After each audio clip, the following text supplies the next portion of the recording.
Are we good? I think I wanted to come and see you. Yeah, I've got to do the washing up as well. Okay, we're due to restart the meeting now, so I got that at 10:25.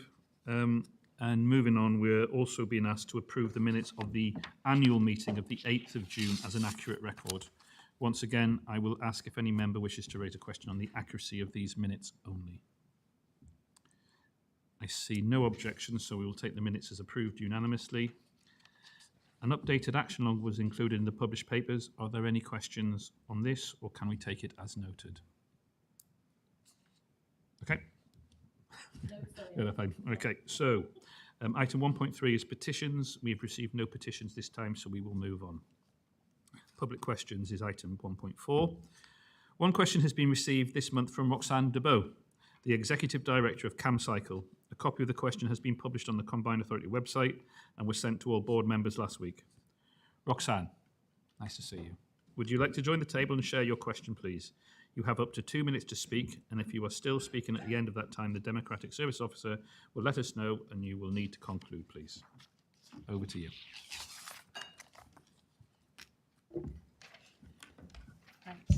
Thanks for having me. We've made it work at last. Hi, I'm Roxanne Debeau. I'm the Executive Director of Cambridge Cycling Campaign. We're a local charity. We've got over 1,600 paid members. We are very pleased to see that the Combined Authority is looking to progress more active travel Tranche 2 schemes across our region with the additional funding needed, and we urge the board to support the drawdown of these funds. However, the progress of Tranche 2 further highlights the failed bid for £6 million of Tranche 3 active travel funding from the Department of Transport and what could have been achieved with that extra funding. Can the Combined Authority share more information about why the bid was unsuccessful and advise how the Combined Authority, along with the support of CamCycle and our partner organisations, including Peterborough Cycle Forum, Ely Cycling Campaign, Milton Cycling Campaign, and Hunt's Walking and Cycling Group, along with many other stakeholders across the Cambridgeshire region, how can we work together to ensure that the bid for Tranche 4 active travel funds is successful? We're here to help. We're optimistic. Thank you. Thank you, Roxanne, and the offer of help is very much welcomed. So the Combined Authority is committed to improving the active travel offer across the whole of Cambridgeshire and Peterborough. We are currently awaiting the detailed feedback on why we did not secure the funding through Tranche 3. When this information becomes available, the Combined Authority will be working with partner organisations to ensure that the lessons are learned ahead of the next round of funding bids. The Combined Authority is looking to engage with active travel interest groups, such as CamCycle, to improve our work in this area. This includes the implementation of a clear governance process to ensure that active travel needs are thought about proactively, not forgotten about, basically. We will be looking to employ an active travel advocate and explore the potential to establish an independent active travel scrutiny group that will examine further funding opportunities and ensure that these have a strong alignment to the strategic direction outlined in our local transport and connectivity plan. You can ask a supplementary question if you would like, as long as it arises from the original question or my reply. I think we're okay. We'll just reiterate the sooner the better. That would be great. Thank you for that, and I agree, the sooner the better. Thank you for taking the time to join us today. You are, of course, very welcome to stay and watch the rest of the meeting, if you are able, including the board's discussion of the Active Travel Cambridgeshire report later on in the agenda. Item 1.5 is membership of Combined Authority for 2022 to 2023. Can I ask Councillor Murphy to step outside of the meeting room for the duration of this item, please? Sorry, Edna. The report will be introduced briefly by the Deputy Monitoring Officer, Edwina Adafahinti. Thank you. This is an update on the membership of the Combined Authority. The recommendations are set out in the report. I don't intend to rehash the contents unless anyone has questions. That's it from me. Okay. Questions or comments from the board, or can we move to the vote? We're going to move to the vote. A propose to take all of these recommendations together unless anyone objects. Okay, votes in favour, please raise your hands. And I need a seconder, sorry. Sorry, I'll take your, Lucy, sorry, Councillor Singer, seconder. So votes in favour, please raise your hands. Unanimous. Okay. Would officers please now ask Councillor Murphy to rejoin us, please, and take a seat with the board.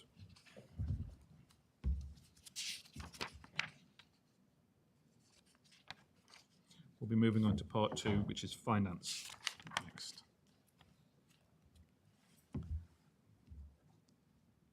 Good morning, Rob. Where's she gone? Jodie's just gone. All right, well, just congratulations, Councillor Murphy. Welcome back to the board. So item 2.1 is the budget monitoring report for July 2022, which includes the 2021 to 2022 outrun.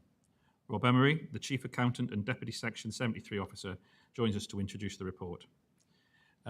Over here as well, board, the senior officers are also present from across the organisation to provide detail on individual projects where required. Obviously, we'll have to bring them to the table if there's specific questions. Rob, over to you, and thank you for this report. Thank you, Chair. This report sets out the Combined Authority's financial performance for the financial year 2021-22 and requests approval of the carry forwards and capital slippage on the programme into the current financial year. While the majority of the report will hopefully be familiar to members as it follows the format of their regular budget updates, the outturn report also includes a restatement of the 2022-23 budget on the if the board approve the slippage. It also includes, following a request from board at their March meeting, an appendix with an explanation for every budget line with a material variance from the approved budget. Rather than take the board through the detail of the report, I will highlight the overall position to members and where there are impacts on corporate budgets rather than timing differences, as well as drawing attention to current financial risks. On the corporate revenue position, it's broadly in line with our expectations. Vacancies covered by interim staff and additional requirements from new projects have resulted in an overspend on corporate and business and skills staffing budgets, but this was offset by an increased recharge to grant-funded projects of staffing time, resulting in a net staffing cost slightly lower than was originally budgeted for. Savings across other corporate budgets, in particular on accommodation and travel, combined with greater than expected income from our treasury management investments, result in an overall saving of approximately 1.1 million. Adding to that the 657,000 saved on the one-cam revenue budget, that and a couple of other minor savings on budget lines results in a circa £2 million underspend against the budget across the revenue programme. That funding is now available to the Combined Authority to address inflationary pressures and priorities going forward. There are also underspends on the adult education budget. However, that's a ring-fenced fund, so it's available within the AEB reserve for future adult education needs rather than more widely to the organisation as a whole. On the capital programme, there's a £53 million underspend against the approved budget. The majority of this is due to slippage, with projects now forecasting delivery in 2022 and 23. However, there are a few projects where there are other reasons for this. The LAD2 Green Homes retrofit programme is showing a substantial underspend, and while this is shown as requesting slippage, any funding which is still forecast to be underspent at the end of the programme in September will be returned to the sponsoring department BAYS. This is covered in more detail in Appendix 4, which is the explanation of variances, and a full report is on the agenda for the Combined Authority's next meeting in August. There are 5 budgets where there's an actual capital saving, so there's more money available for next year. Most of these are relatively small. The one that is material is on digital connectivity, where there's a substantial underspend of saving of 1.2 million that was highlighted to the board at their previous meeting. The headline figure is a 32% underspend across the capital programme. When excluding the passported highway capital grants, which we simply passed PCC and CCC rather than controlling delivery of, that goes up to 39%. More than half of that is just on the LAD2 programme. And so omitting that shows an underspend on the balance of the capital programme, everything else we deliver, of 25%. While slippage is, of course, always to be avoided, as it delays delivery of the benefits of schemes and exposes projects to greater inflationary risks. It's often caused by external circumstances outside of our control, and underspends of 25% are not out of step with comparators of similar sized combined authorities. That said, there is work ongoing to improve the combined authorities' reporting, forecasting and delivery of the capital programme. There's the establishment of the Officer Performance and Risk Committee, which provides corporate oversight and accountability of budget and performance. This, alongside updated RAG guidance, highlight reporting and enhanced support from the Project Management Office to project managers, is aimed to reduce optimism bias in our reporting and forecasting. The second work stream is the deep dive review requested by the board in their March meeting, and that's being established to establish the root causes of delays in capital projects, highlight any common themes across the programmes, and identify where improvements to processes can be made to minimise those delays which are within our control. Overall, the savings delivered on the revenue programme improves the sound financial position that was set out in the MTFP approved by this board in January. We're £2 million better off than we were expecting to be. However, that MTFP was set in 2021, when none of us expected the high levels of inflation we're currently seeing. So the board should be aware that as we go through the next budget setting process, there are expected to be inflationary pressures coming through that will put pressure on future years' budgets. Outside of the retrofit projects, there's no funding streams at risk at the end of 21-22, i.e. the slippage requests do not result in a loss or return of funding now. However, there are two significant risks to the combined authority in the current year that should be highlighted. The first is the significant risk to the combined authority's Transforming Cities funding, as the Department for Transport has indicated that funding allocated to projects which have not started by the end of March 2023 could be subject to clawback. The interim head of transport, who's here, is already well underway reviewing the programme to identify where projects are unlikely to start in that timeframe and bring forward alternative proposals. And there's a paper to the board's next meeting to address this in August. Delays in the delivery of TCF programmes are being seen across the country, and we will continue to discuss flexibilities with DFT, as have been offered to some other areas in the country, to maximise our ability to deliver the best projects for the area rather than just the fastest. Finally, in response to the letter from the combined authority's external auditors expressing a value for money concern, the Department for Levelling Up Housing and Communities took the decision to pause the funding from that department. This has affected 2 of our 2022-23 grants, totalling a little under 1.4 million. This does not affect the combined authority's ability to function and continue to deliver its projects in the short term. However, the ramifications would become more severe if this pause continued further into the current year or indeed into the next years. The seriousness and the letter from our external auditors is recognised by officers, and working with DLUC to develop and deliver a credible recovery plan is our new Chief Executive, Gordon's highest priority, and there's an item later on this agenda to highlight that.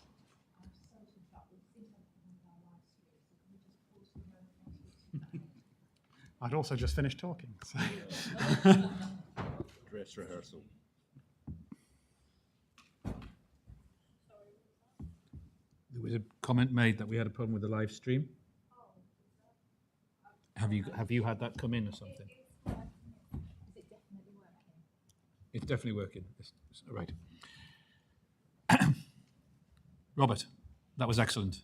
Thank you for presenting so succinctly. And I would like to put it at the start of this debate. This report, it demonstrates, what the officers who've, particularly with Appendix 4, have listened to requests from the board to help us, for myself, understand the challenges about the slippage. So thank you for preparing the report, and thank you to all the officers for the work that they've done in preparing such a wonderful document. Thank you. On that, I will now open the report to debate by the board. Councillor Bowden. Thank you very much indeed, Mayor. All right, sorry. So I am moving the recommendation from the chair. Do I have a seconder? Sorry, I'll take my deputy. Just all about process. Sorry, Councillor Bowden. Over to you now. No trouble at all, Mayor. With your permission, I'd like 4 separate bites of the cherry here because I've got 4 very different points to make, and it might be easier to make them individually and get a response rather than mix all 4 up, with your permission. We'll see how it goes. Okay. I understand, but I'd be mindful of that. I'm in terms of chairing meetings going forward. But please, absolutely. First of all, I won't be raising the 2 most significant issues here, which are the TCF variances and the variances to do with LAD 2 and retrofitting and warm homes, because we've got papers coming on those matters to the next board meeting, so it seems to be pointless talking about that here when clearly we're going to get much more information at the next meeting. First point on Appendix 4, which you quite correctly said is extremely helpful on the variances, and on King's Dyke. And there is a paragraph in there which I just think some clarification is required, and if this needs to be done by written response, then so be it. But it states that the King's Dyke crossing project included a provision for risk. The risk element of the project will not be known until the completion of the project, when the final account is settled, and that's resulted in an underspend against the 21-22 budget. But Mayor, we at the last meeting of the Transportation and Infrastructure Committee were being asked to pay the provision over to the combined authority, to the county council, or at least our 60% share of it.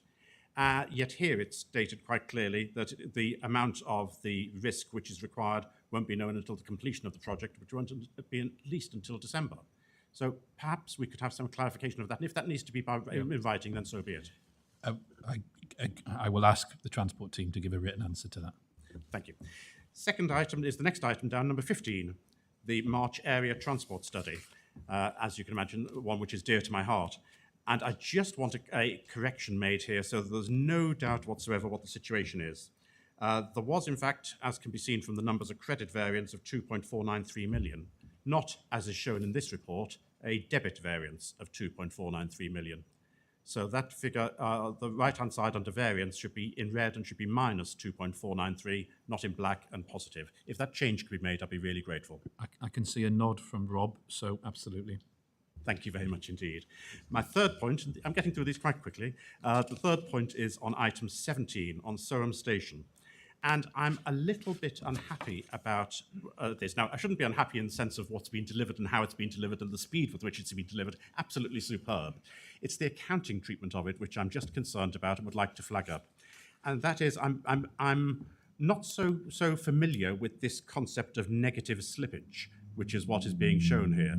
And what seems to me to have been much more sensible would have been to accept there was an overspend. There was an overspend in last year, but there's now no need for any spend in the current year. That seems to be more sensible rather than having this concept of negative slippage. And I just wonder if that could be reconsidered and possibly even mentioned to our external auditor just to get their advice when they're looking at our books.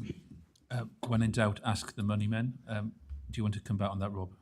We're more than happy to have a conversation with our external auditors around the way we phrased it. The way it was done is to show that that amount will be taken off the budget in 22-23 in the same way slippage would be added, so that we end up with a net position in 22-23 against which to declare the whole project underspend to show what the saving on the project is when its final accounts are completed. But I appreciate that may not be clear. That wasn't quite the point I was making, but I think the point has been taken about the negative slippage part of it, and if that's taken up with our external auditors, then I'm absolutely Okay. with that. The fourth item goes back to me, the fourth paragraph 31 revenue budget position, and that includes, this being a pure position, and Paul Knowledge, Mayor, the very kind additional amount of money you allowed to be given in last year's figures to support the Route 68 in Wisbech. And I just wonder if you or your officers have any update to give on that, or if, given the imminence of the need to serve notice of termination of service, if it could be, I could be assured that this will be an agenda item at the next meeting. You can be assured that we have been informed by yourself. We are aware of it. I asked my transport team to start looking into it as a priority yesterday. I think we need to come back to give you a proper written response, but also I'm happy for it to come back to the committee at the end of next month. Thank you for your indulgence on my 4 points. Okay, no problem. Rob, you're still here, but any other questions on this? Councillor Fitzgerald. Just really one, Mayor, that just basically says, whilst I hear Robert's optimistic tone in his voice, it doesn't exactly make good reading, this report. The outturn underspend of 12 million or so, which is reported, is obviously a concern. What we don't have in terms of what's lacking is an overview by programme or by theme, which you might want to develop in terms of what's going on here. I just want to know what you expect the expected year-end position will be, if you've done some forward thinking about that, where we'll be at the end of the year. Through me, Robert, it's a fair question. Do you want to answer that, please? Absolutely. There are two elements to that. The first is the business plan cycle has already kicked off and will be discussed with leaders, no doubt, over the forthcoming month. That will set out our anticipated year-end position based on the current year's performance. The second response to that is that we're currently reviewing the current year's budget in terms of the inflationary pressures we're expecting to see and the emerging results from the NJC pay negotiations to see where we're expecting to be in terms of corporate budgets and slippage. And that's expected to come to the board in September as an update to the in-year budget. Does that answer what you were after? I think it does, but I think it's something we all need to keep a close eye on, because the performance in terms of delivery is woefully lacking.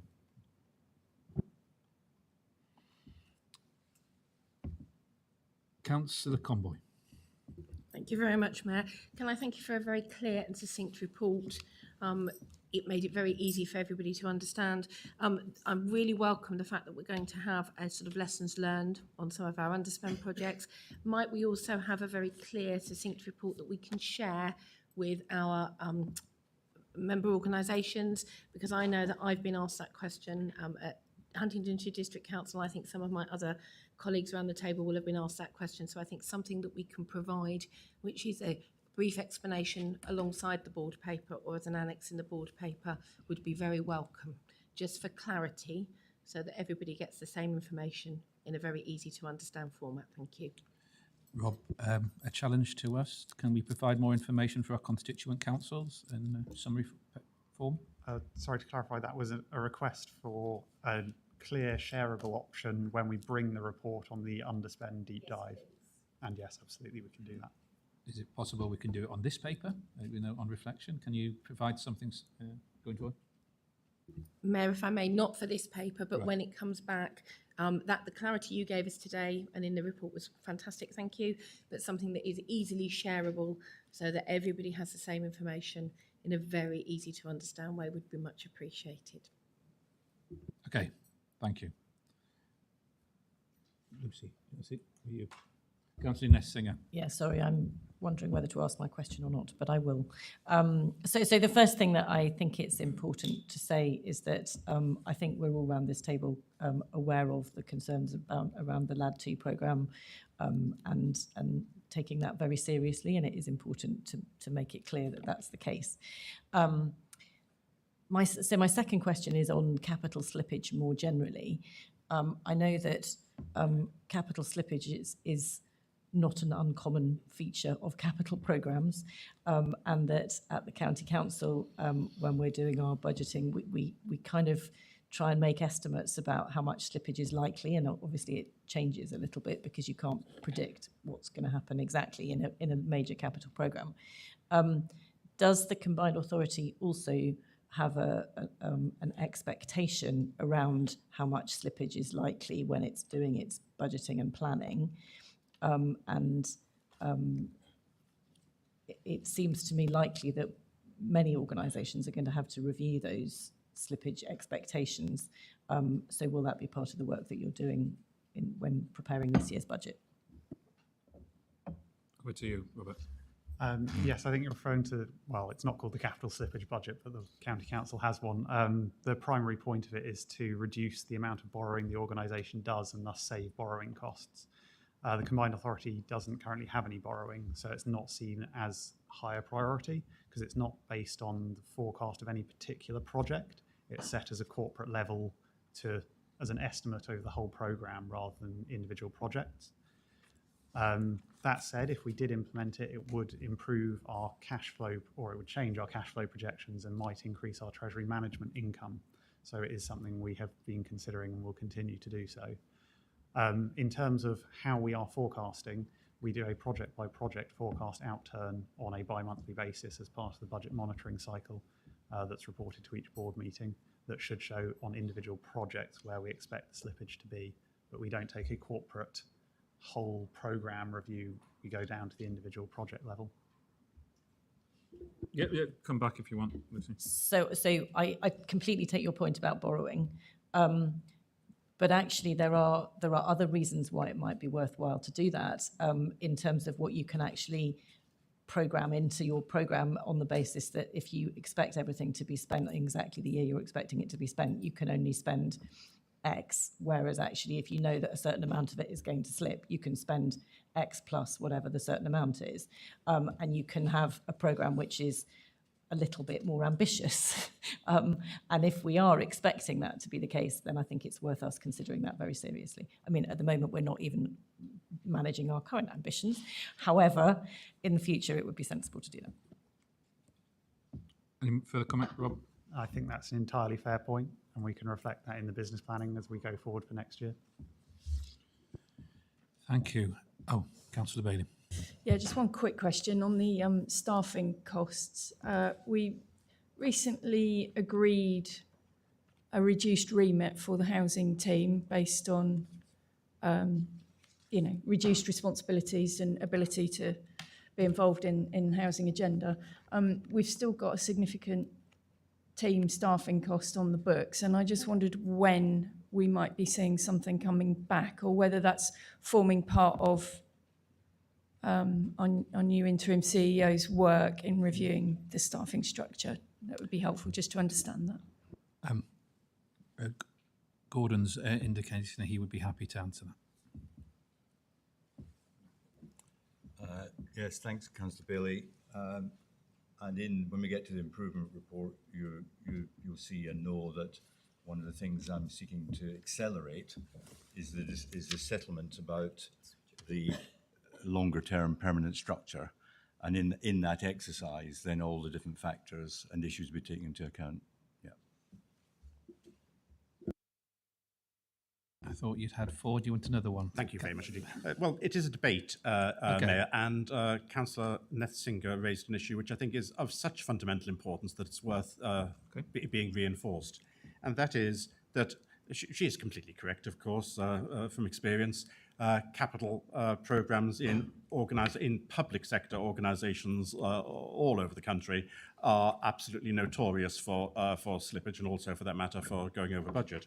So that is just a fact of life. But Councillor Netzinger is also correct in saying that we are missing opportunities here as a result. And I'm sure that there will be lessons learned from the processes that we've been through over the course of the last 15 months and what we've experienced.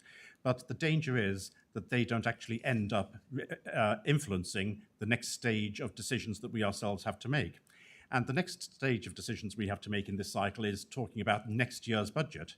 And I would really be grateful if we could have more than just a bit of reflection, but some actual action to ensure that the systemic capital slippage which exists is taken into account, so that rather than, in Councillor Netzinger's words, that we be a bit more ambitious, that we be a lot more ambitious given the nature of the level of slippage which there is. I think it's a really important point to make, and it deserves more than just acknowledgement and yes, we'll think about it. I'm sure it will be minuted and it will be noted as part of the conversations all of us have together as a board about the future plans of how we're going to spend devolved monies. Thank you. I'm ready to move to the vote. I can't see anybody else indicating wanting to speak. Votes in favour of... can I see your hands? Sorry, you need a second. I've already done it. I'd already done it.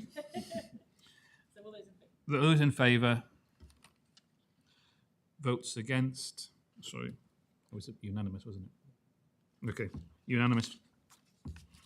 Right. Part 3 on mayoral decisions. And this relates to a recycled local growth fund, LGF, project funding awards and is labelled as MDN 38 to 2022. Edwina Adafahinti, Deputy Monitoring Officer, will introduce this report, with Steve Clark, the Senior Responsible Officer for the Local Growth Fund's Market Insight and Evaluation, is also available remotely. Or is it Jodie? Oh, it's Steve. Hello, Steve. Do you want to come in now? Thanks for joining us. Hello, hi. Hi. I thought it was Jodie or Edwina leading this, but essentially the mayoral decision notice was taken to award £4,397,093 to 3 projects that have been through a process to be awarded funding via the business board. The reason for using the mayoral decision notice was one of timing, to afford those bidders the chance to use the award, confirmed formal award, as match funding into Levelling Up Fund bids. So the mayor took the decision using obviously the powers that he has. I don't think there's anything else to say on that. Sorry. Okay, no, Steve, it's true. That's what we did, and we did discuss it a little bit beforehand. It's open to any questions about this report.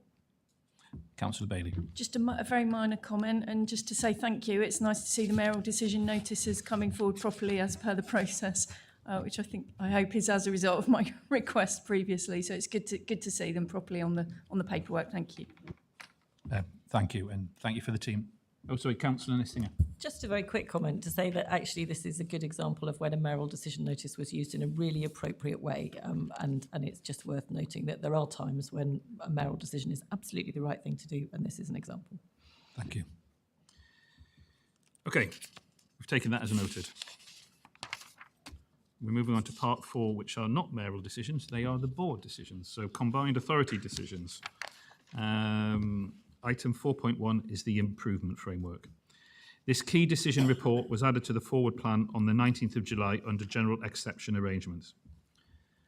The minutes of the Audit and Governance Committee on the 30th of June were sent to all board members last week at the request of the committee's independent chair to offer an insight into the committee's debate and conclusions ahead of our own deliberations today. The improvement framework was also considered by the Overview and Scrutiny Committee on Monday. The committee spent almost an hour and 3/4 discussing the proposal and asking questions of the interim chief executive and the interim head of governance, and was supportive of the approach described in the report. The board welcomes this level of scrutiny, and the Overview and Scrutiny Committee will have a crucial role to play in our improvement journey. Our interim chief executive, Gordon Mitchell, will now introduce the report. We also have Jodie Townsend, the interim head of governance, available to answer questions about his independent review of governance and the ways of working, which is included at Appendix A. Thank you for joining us, Jodie. So I'll move to Gordon and maybe Jodie, and over to you, Gordon. Okay, thank you, Mayor. Yes, as I feel like I'm back in this room, hardly just gone home for a short time, given that we discussed it for so long on Monday. Exactly here, I think I was. But thanks for the opportunity. First of all, thanks for appointing me. I look forward to working with you on this challenge and agenda to make the transition to your ambitious long-term agenda. And this report really is the first crystallization of giving a form to that work. It's always tricky to start with apologies, but this is the beginning of my 4th week, so I wouldn't necessarily claim that every single detail about the way we do things is absolutely right, and the process itself, in considering what we do and how we do it and who's involved, I mean, is something that should be evolve and be iterative, just by good practice in working towards actions. But the formal report is here. The front several pages rehearse some of the material you've already had at this board. You know, what is the trigger for this work, which is crystallised around the letter from the external auditor at the end of June, the letter from DLUC with a shot across the bows and withholding some lines of funding thereafter, and the work that you've begun to do. Clearly, you have taken some actions in regard to this emerging agenda. Today, later on the agenda, there's a member officer protocol, which was clearly partly a response to the notes in the external auditor's letter. And you've appointed an interim chief exec to give a focus to this work. So that's the sort of new baseline. But these are extraordinary times for any organisation. This degree of challenge, the degree of change that's being understood, and some of the actions. And some of the recommendations in this report, in that sense, are out of the ordinary for normal business, perhaps, about increasing delegations to me outside of the Constitution. But it's a response to that this extraordinary context, and the need to introduce more pace than the Constitution allows on some particular issues. First and foremost, there's the issue about leadership capacity. You've rehearsed those issues before at previous meetings, and the issue around senior management capacity, for me, is quite closely linked to protective behaviours of staff in more challenging situations. They're not separate issues, they are clearly linked issues. And for those of you that have been checking your Constitution, you'll know that it doesn't allow the chief executive to make interim appointments at tier 2. It specifies a process for agreeing consideration of structure and then approaching the process of recruitment to permanent posts. In reality, that would add 2 months to get to the point where I think you'd want me to have already been taking action. So several of the recommendations are about agreeing temporary delegation to me to make some of those interim appointments, to crystallise the senior management structure. Now, that's not starting from scratch. There was discussion and debate at the beginning of the year about some adjustments to the structure that have ended up not being crystallised and moved forward. So I'll be taking that exercise, not starting from scratch, but updating on the issues that are in play, and looking to consult with groups where that's possible over August to conduct the formal consultation, statutory consultation about structural change, which needs 4 weeks. I'll be doing that over August as well, to get to a point by end of August, beginning of September, where we can take a view about permanent recruitment processes and when and how it's best to do that. A major part of this report is recognising that in terms of moving forward, we need to have an assessment exercise that draws together all the views, pieces of work, and some new work to set out the scale and scope of the issues that are holding the combined authority back. Again, it's not starting from scratch. Jodie's work, Jodie was engaged as an independent consultant last November to conduct a governance review, and has interviewed and spent time with, I imagine, every single one of you, exploring the issues, as well as senior staff. So that's very pertinent to completing the self-assessment and the improvement plan. And there are other pieces of work as well, where we have some specialist expertise in from outside. So for instance, on the Net Zero Hub, where we've clearly got advice that's been engaged for about 3 weeks now that will support the reports coming forward at the end of August. So part of the sketching out of that exercise is to reflect the reality of our situation and context with our regulators, i.e. the external auditors and government departments. If government departments were to take a view about required intervention and change, in other places you can see a clear pattern. There's a requirement for an assessment exercise, a comprehensive assessment exercise about the issues and what's getting in the way, and on the basis of that, an improvement plan. What I've set out here is mimicking that process, that we, if you approve that, that we voluntarily enter that exercise of completing a self-assessment, that we do that substantially by bank holiday Monday in August. There may be some points to add to it, but there's a lot of work in play and already been going on. And in that time, we also set out the bones of what our approach to an improvement plan will look like. Now, that's not a completely fresh start because there are other pieces of work that have been going on in the organisation over the last 6 to 9 months, some of which are just exactly the right sort of things. And where that progress has been made, we'll blend it in to have one plan, not two plans, just from a sheer management point of view.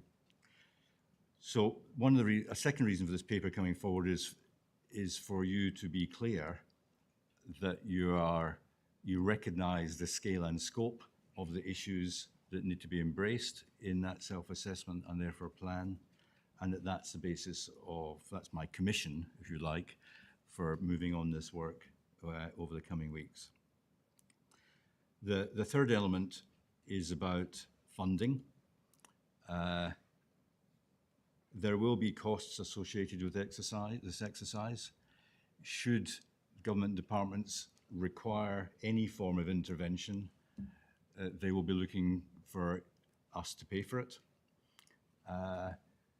There will be some elements of assessment where we might bring in people from outside to be clear that there's sufficient external view of some issues, or at least challenge to the way we put the report together.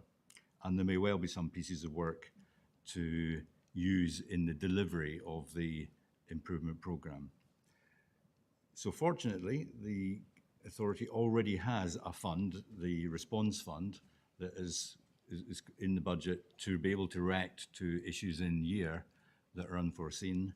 And the proposal here is to allocate £750,000 of that to this improvement purpose and to delegate authority to me to spend that for those purposes.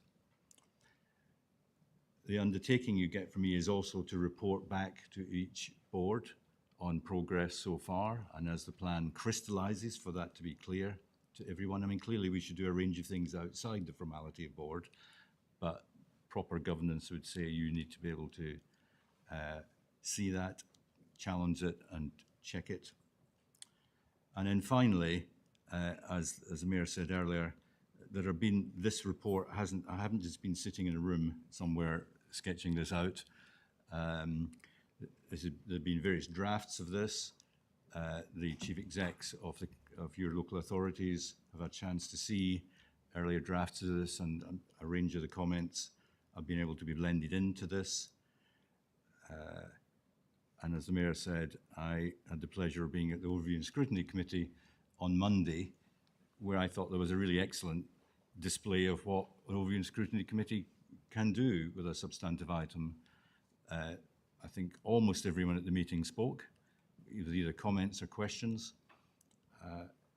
But as the Mayor said, the overall sense at the end was to be supportive of this approach and in the parlance, get on with it, I think. Thank you, Mayor. Thank you. Jodie's obviously here, but I was going to move the recommendations from the chair, and I would need a seconder, then we can go into debate. My other deputy, Councillor Singer, is the seconder. So, thank you. I'll open the report to debate by the board. Questions and debate. Professor Neely. thank you. So, first of all, I just wanted to start by welcoming both the improvement plan and the analysis that Jodie had done. I think they're really helpful documents. There's a couple of questions I've got. One is about just the size of the agenda and how you'll prioritise on there across the range of things to do. So there's something about sequencing. And the second is, Gordon, your thoughts on how you make sure we continue to balance delivery of things the combined authority is already doing with the necessary reflection and restructuring, because you could get all consumed in the restructuring piece and then lose focus on the delivery piece. So how we get the balance right between those two, thoughts on that would be helpful. I absolutely support the need for sort of pace and speed around some of this, and hence the delegation piece. It seems to me losing a couple of months is not sensible. And an offer, I guess, which is a third question, which is what additional support you need from the board to help make sure this all happens. Do you want to respond one by one? Or? Yeah, if you can, come in there then. Thank you. Recognise the tensions that you raise, both about sequencing and the balance of different issues. I think there are some things come naturally first. So capacity that challenge is now. So that has to be first. And I'm fairly hopeful about being able to improve that really very quickly. And then there's a balance between charging on with things. It's not quite the balance you mentioned, the charging on with things and involvement. And I think involvement is really powerful because the bigger effect of self-assessment, self-reflection and improvement will be if a large proportion of the relevant players, staff and board members and other interested parties buy into it. And the delivery will be, in my experience, much faster and more effective if we get a substantial part of that buy-in early in the process. But I absolutely take the point. There is something about sequencing. And I think it's just a tiny bit premature beyond the immediate things. You know, there's a sort of putting the fire out exercise over August. And then I think when I come back to this meeting on the 31st of August, I'll be able to say a bit more about sequencing, I think, even then. And I'll certainly come back looking for support from members. I think it's not just in this arena.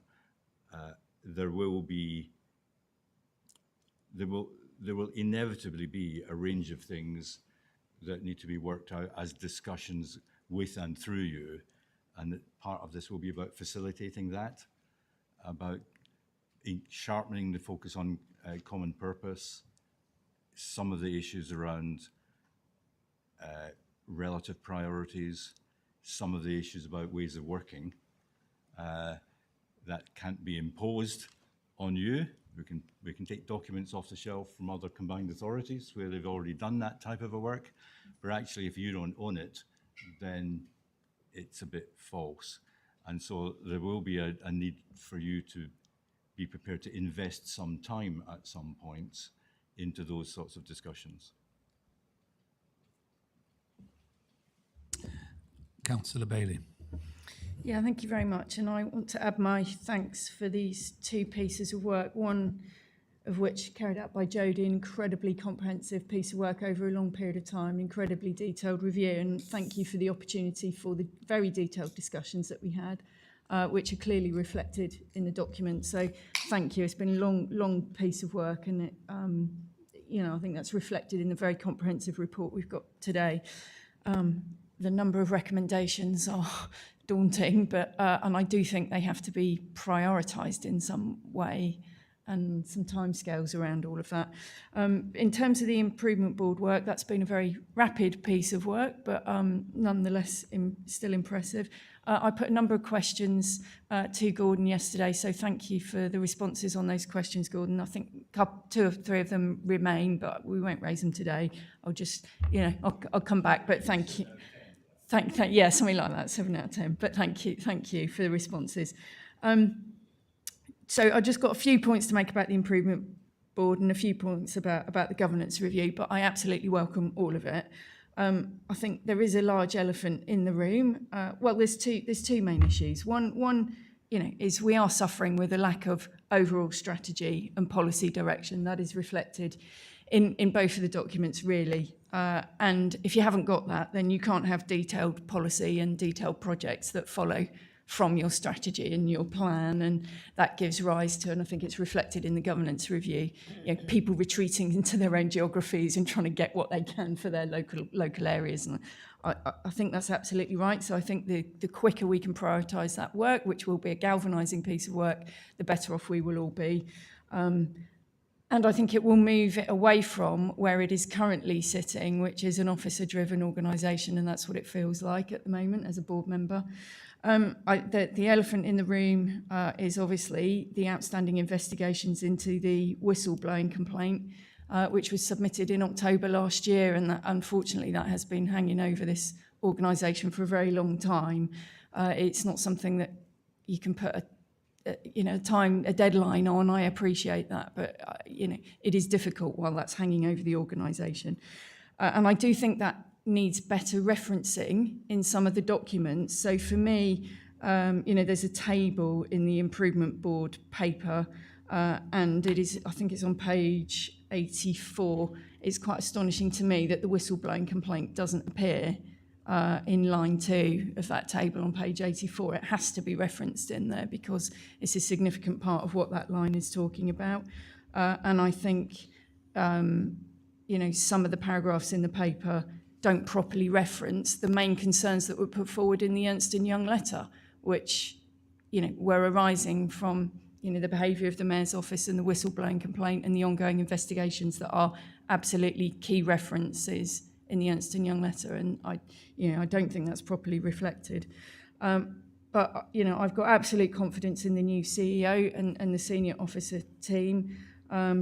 I am concerned about the staffing implications of this new way of working for the constituent authorities, which are very, very busy authorities in their own right, with their own huge agendas, delivering services. And the CPCA has a very significant staffing budget, and I think should be staffing itself in the main. But that is not to say we shouldn't be consulting constituent authorities. Of course we should, but they are not officers and staff of the CPCA, and nor should they be treated as such. And I think that I am concerned that feels like that's starting to happen.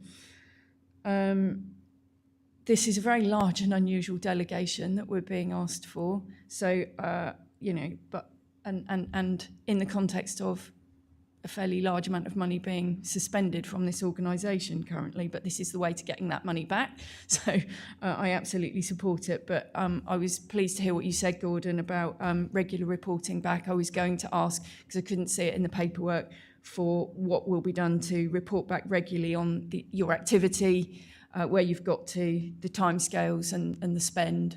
And I think those 3 things should come back regularly to the board. That would be helpful. In terms of the governance review, as I say, there's an enormous amount of work in there.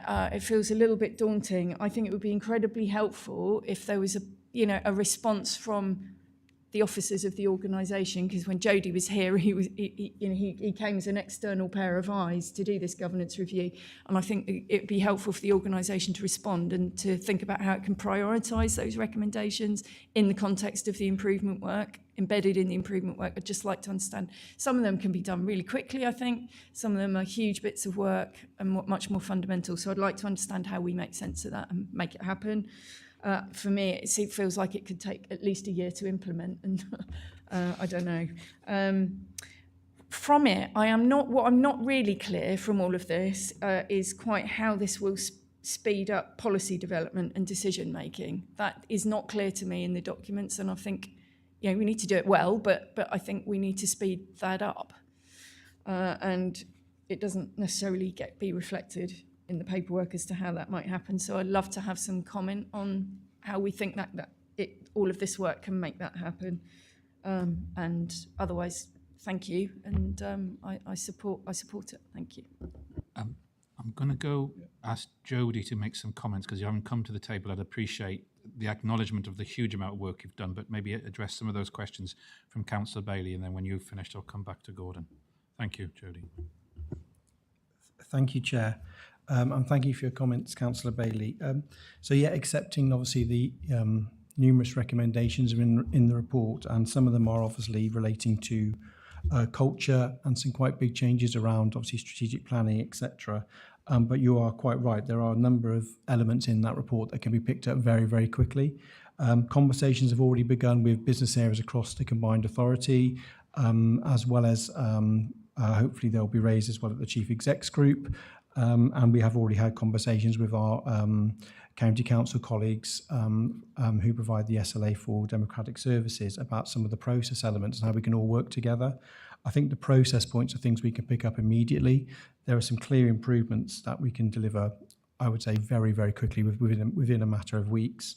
And there are definitely process improvements we can deliver inside the combined authority within a matter of weeks. There's also some elements, I think, where we can focus as a priority in regards to how we support the board and better enable you to be able to make effective decisions moving forward. So things there are in relation to how we support you pre-board process to make sure you are briefed appropriately and to make sure that the reports that come before you are presented in a member-friendly fashion that have a clear strategic link so you understand what the ask is and why the ask is coming before you. But I can reassure you that work has already begun. I've also had conversation already with your new lead member for governance, and we have planned conversations again about how we can take some of this forward, particularly in regards to how we then involve you as a board on a lot of these items moving forward and make sure that you are taking the lead on those matters where the board leadership is absolutely vital. But yes, completely accept that there's a need to sit down now and really prioritise some of those initial areas. I'm going to bring in our lead member for governance in her first starring role, having just been appointed. But if you would just like to make a comment, then we'll come to Gordon, then go to Jan. Thank you. Thank you very much. Thank you very much, Mayor. Yeah, no pressure or anything. No, I very much welcome this report. And you know, culture is a very broad thing. It's the way we do things around here. But what I really appreciated about the report was the sort of detailed, concrete examples of how practically we can seek to improve the consensus building around key concepts. We can really improve policy development through this policy space concept. I think that's incredibly important and very welcome. And of course, delegation, as Professor Neely has said, delegation is key because there is too much at board level and it needs to be honed to be much more of a strategic board. So, as I say, I very much welcome the range of recommendations, the thoughtfulness of it, the reference to what good looks like in other combined authorities. And I think it is something that we can tackle at many different levels. So even though there are a number of recommendations, I believe that we can make a lot of progress very quickly and it will continue to develop and improve. So I very much welcome it. I suppose my question is whether we can, if this is approved, whether we can seek to rapidly change the number of board meetings we have next year and perhaps replace some of the board meetings with the other types of meetings that are suggested here. Thank you. And actually, I think I'm going to bring in Gordon now to kind of respond to Councillor Bailey's questions and maybe even make an initial comment about that observation, and then we'll go around the table a bit more. Gordon. Left off. There clearly is a sort of general issue about, which is connected to Councillor Bailey's point, which is how do you move towards a sort of sharper focus on shared strategy Partly it is about investing time to have those discussions and crystallize things. But it's also linked to the sort of basic processes, and that's certainly my view. There's an incredible amount of centralisation baked into the constitution in this organisation. That can be a choice. If it's not the choice you want to make, then we should change it. So it's not just about the things that I talked about in relation to delegation to me. It's that, I mean, so many of the papers today have been discussed somewhere else, and then they've come here. There are 462 pages on this agenda. Should I ask who's read all pages of this paper? Oh, sad people. But the principal point for Councillor Bailey and the practical point from Councillor Murphy are one and the same thing, which is in order to focus on things, the way we work, the rules we work by, need to both allow that and allow things to happen in delegated places as part of the governance arrangement. And if it becomes the case that there's a clear view about making that shift, some of that could happen quite quickly. But the pace of some of these things, particularly about the Constitution, is really about reflect your interest. Now, Constitution isn't everybody's cup of tea. Fortunately, in conversation with Councillor Murphy, it's her cup of tea. So there clearly is a strand of work that is about a pretty substantial rewrite of the Constitution to reflect the style of organisation and ways of working that you wish to have, and some of that could happen really quite quickly. Just taking a bit further in terms of Councillor Bailey's points, you made a very particular point about the impact on staff in individual local authorities. And I mean, I recognise that, but there is a balance, isn't there? So one of the very strong messages that was promoted to me in the recruitment and assessment process was that in some respects there wasn't enough of that. There was quite a focus on the systematic involvement of the chief execs of individual local authorities, but of course in certain policy areas that needs to happen in those as well. So it is a mix, and clearly different authorities have different capacities and different issues that are their own priority. So I think it is about just being sensitive and trying to find the right way of working.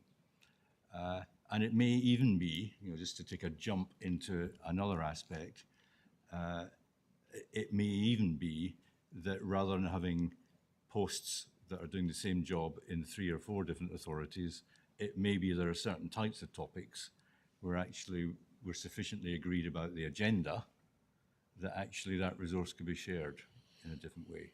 So to be explored, but I think there are different answers to the question rather than just saying everybody has to make more effort and more time and more resource.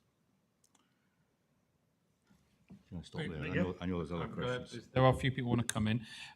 Jan Thomas from the ICP. Yeah.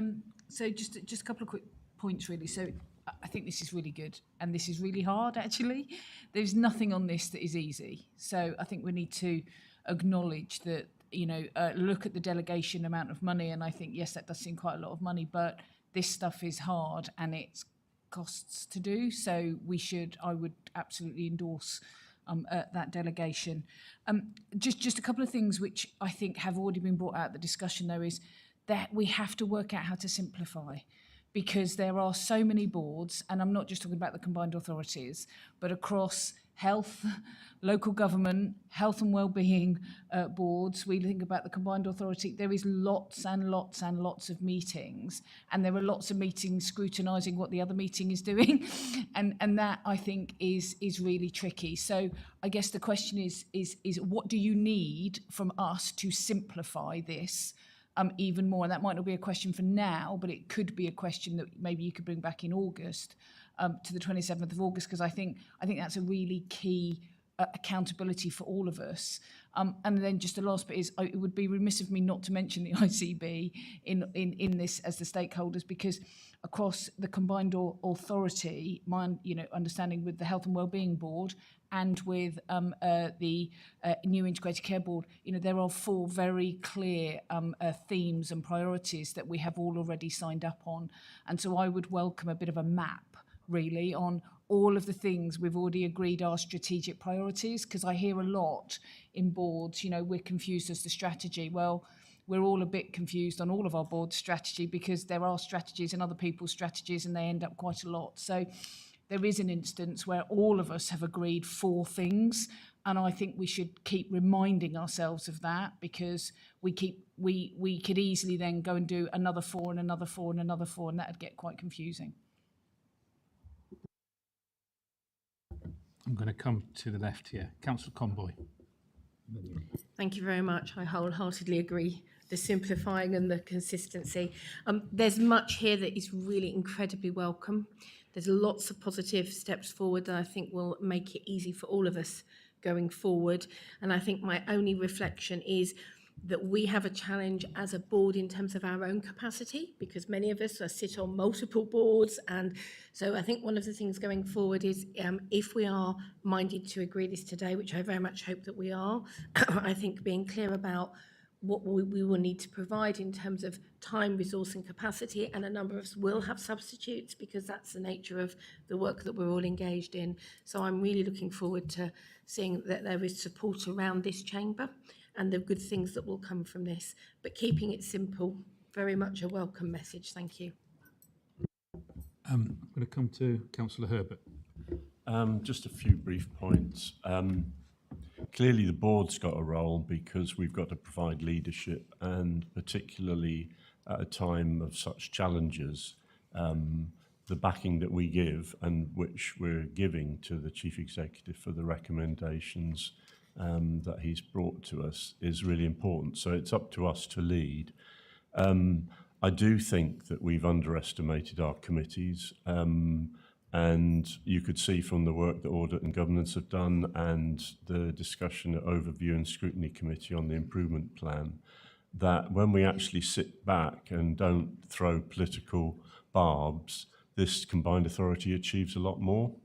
So I do think that on a number of issues, like we didn't have an employment committee meeting for over 2 years, and our just general approach sort of got lost, and assisted by the recommendations and the strengthening of the senior management, yes, we can make significant progress.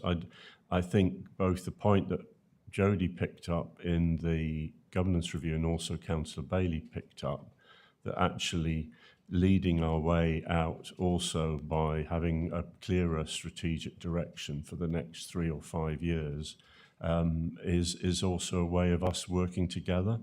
So whilst it isn't in the first 2 months' priorities, it is a critical way forward. In terms of the improvement plan, I think we have to demonstrate as far as we can to the civil servants that we are in, we have got the capacity and the commitment to actually tackle some of these issues. And that means that it isn't just the Chief Executive, albeit that the 8 issues that are raised in the report give us a very clear framework. So we do have to evidence to the civil servants that we are able to solve 80% of the challenges that we've got, and then there will be a discussion with them about, I would expect, the others. So I recognise that this paper is a way forward. In terms of the governance review, I think we should have a specific discussion about it. I think it's got a very large number of carefully woven proposals. We do need to have we do need to work through those. In terms of the committees, we do need to rethink our committees. As Councillor Bailey has also said, housing does need to have a rethink. It isn't a committee on its own anymore, and that needs to be changed.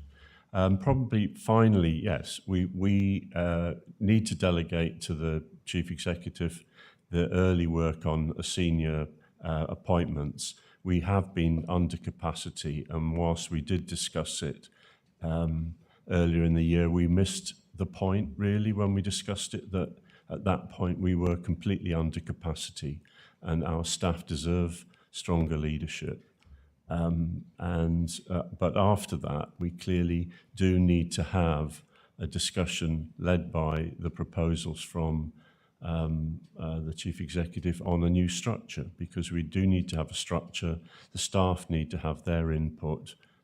We do need to have a new, fresh management structure. So I welcome what's in there. We do need to have a further discussion on the governance review. I'm glad that the spirit of this conversation has been much more positive and clear than some of our recent meetings. Thank you. Yes, I echo that, but also grateful that everybody's putting in a comment, which I'm conscious of. So I'm going to go to Councillor Singer, then Councillor Williams, and then Councillor Bowden now, hopefully. And I will be very brief because lots of the things I wanted to say have already been said. I don't think anybody's, or there have been very few things that have been said that I don't agree with. The large delegation to Gordon, I mean, there's absolutely no question that that is a very substantial delegation. We wouldn't normally be handing over that amount of authority to somebody. We are placing a very large amount of trust in you, Gordon, in doing that. I just want to make it clear that we are doing that on the basis of a really, really excellent first 4 weeks, and that I've been hugely impressed with the pace and the way in which you've worked with us. I'm very aware that we need to keep up that pace and the work that has been done in the past 4 weeks, and therefore I think this delegation is entirely appropriate. But I do think it's important for us to note in this public space that this is a very unusual scale of delegation. I'm sure you will be talking to us about all the things that you're doing, but actually over the summer it's important that there is that capacity to get on with things. The other thing I wanted to say was around in the kind of policy strategy space. We had started work on this in the winter. We had some good meetings discussing some of that in December and January. It's a great shame that that all then sort of disappeared. Given that we are now at the end of July, I think it is very important that we pick that work up again, but I suspect it needs to be sort of split into short-term policy and strategy that we're going to deal with, thinking about going into this year's budget, and then a much longer-term strategic piece of work that, picking up Jan's point, needs to be done really carefully co-produced with lots of partners, so that we are beginning to develop a strategy which is not just a combined authority strategy, but a strategy that also includes all of the districts and the county and the combined authority and the Health and Wellbeing Board, so that everybody is in some kind of alignment about what our priorities are and how this part is helping that part. But that's a much bigger piece of work than could be done in time for our budget decisions, which are, for all of us, are coming up this autumn. So I think it's kind of important that we think about those as separate but interrelated streams, and we try and make sure that we're doing something, bringing some things back that we can do this current autumn that will help us with our decision making this current autumn, but also kick off that much wider piece of work, which I think is absolutely needed for our area. Thank you. Councillor Williams. Thank you, Nick. I obviously welcome this, and I'm going further, and I said it's an excellent report, and I think it's the way forward, and I have every confidence that we can deliver on this. Clearly, resource and capacity are issues, and just to pick up from the district council point of view and my own council's point of view, we would want to be more involved in what's going on. We want to be asked.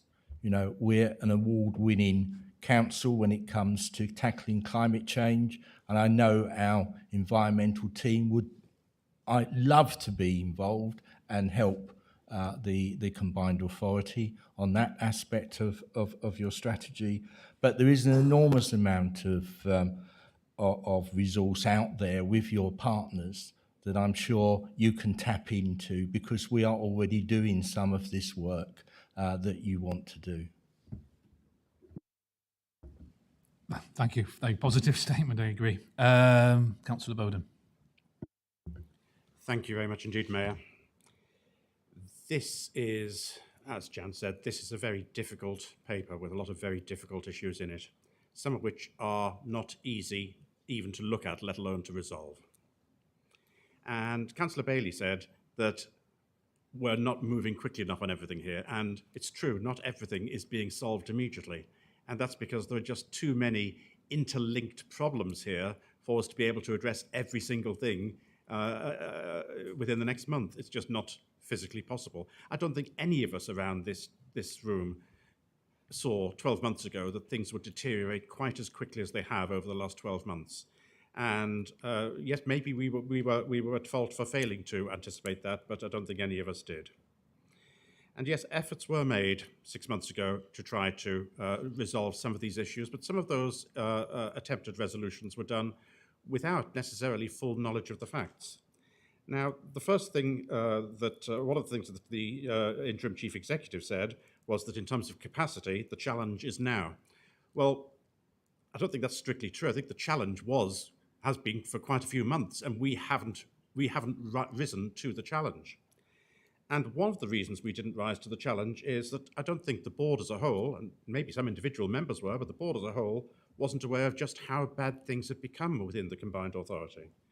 Councillor Bailey in particular had requested for months on end that the organisational structure chart be made available to us.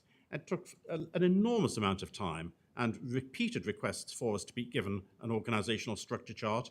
And then, when it was given to us, we were told it was an exempt item, we weren't allowed to publish it, and it was something which had to be kept secret. Now, that had to change and was changed within a week after being challenged. But it just goes to show that we really need to have a much better culture of transparency and openness within this organisation. And mention is made within the report that there is defensiveness, and yes, there is defensiveness within the organisation.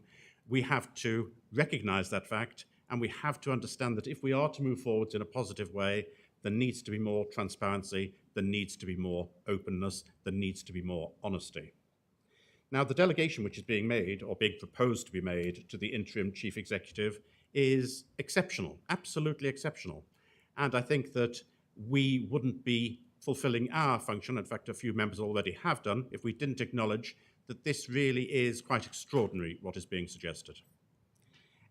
It's extraordinary, but in the circumstances, what is the alternative? There is no effective alternative but to go down this extraordinary path. But it is really important that we do recognise how extraordinary it is. And also we are, I think Councillor Netzinger used the word, we're putting a great deal of trust in our interim chief executive, which is great. I just wonder how we ensure that we have some degree of oversight in the way in which that is exercised. And I wonder if the interim chief executive would undertake to keep us advised, maybe even on a weekly basis, of how the progression is going as to the filling of vacancies within the combined authority. Because up until the publication of that organisational structure chart, I don't think we realised that there were so many dozens, literally dozens, of vacancies within the organisation. We didn't realise just how poor our capacity had become. And that is the challenge which we now face, and I wish the interim chief executive the greatest amount of success in, as speedily as possible, making the most appropriate interim and, where appropriate, permanent appointments throughout the organisation to ensure that we manage to get back up to capacity so that we have the ability to do the work that we are meant to be doing. And if we don't have that capacity, then all the talk we have about our strategy and everything else is almost pointless if we haven't got the people in place to be able to deliver that. So that is a first, and that's why I think the interim chief executive is quite correct to say we can't, quote, waste, unquote, a couple of months going through the normal processes here. We've just got to take a shortcut. I do so very much with my eyes wide open, and this isn't a first resort, this is a last resort, and we've got to the stage of having to come to the last resort. the external auditor's report, there are a number of issues within this paper, it's a public paper, which are, as I say, difficult for us.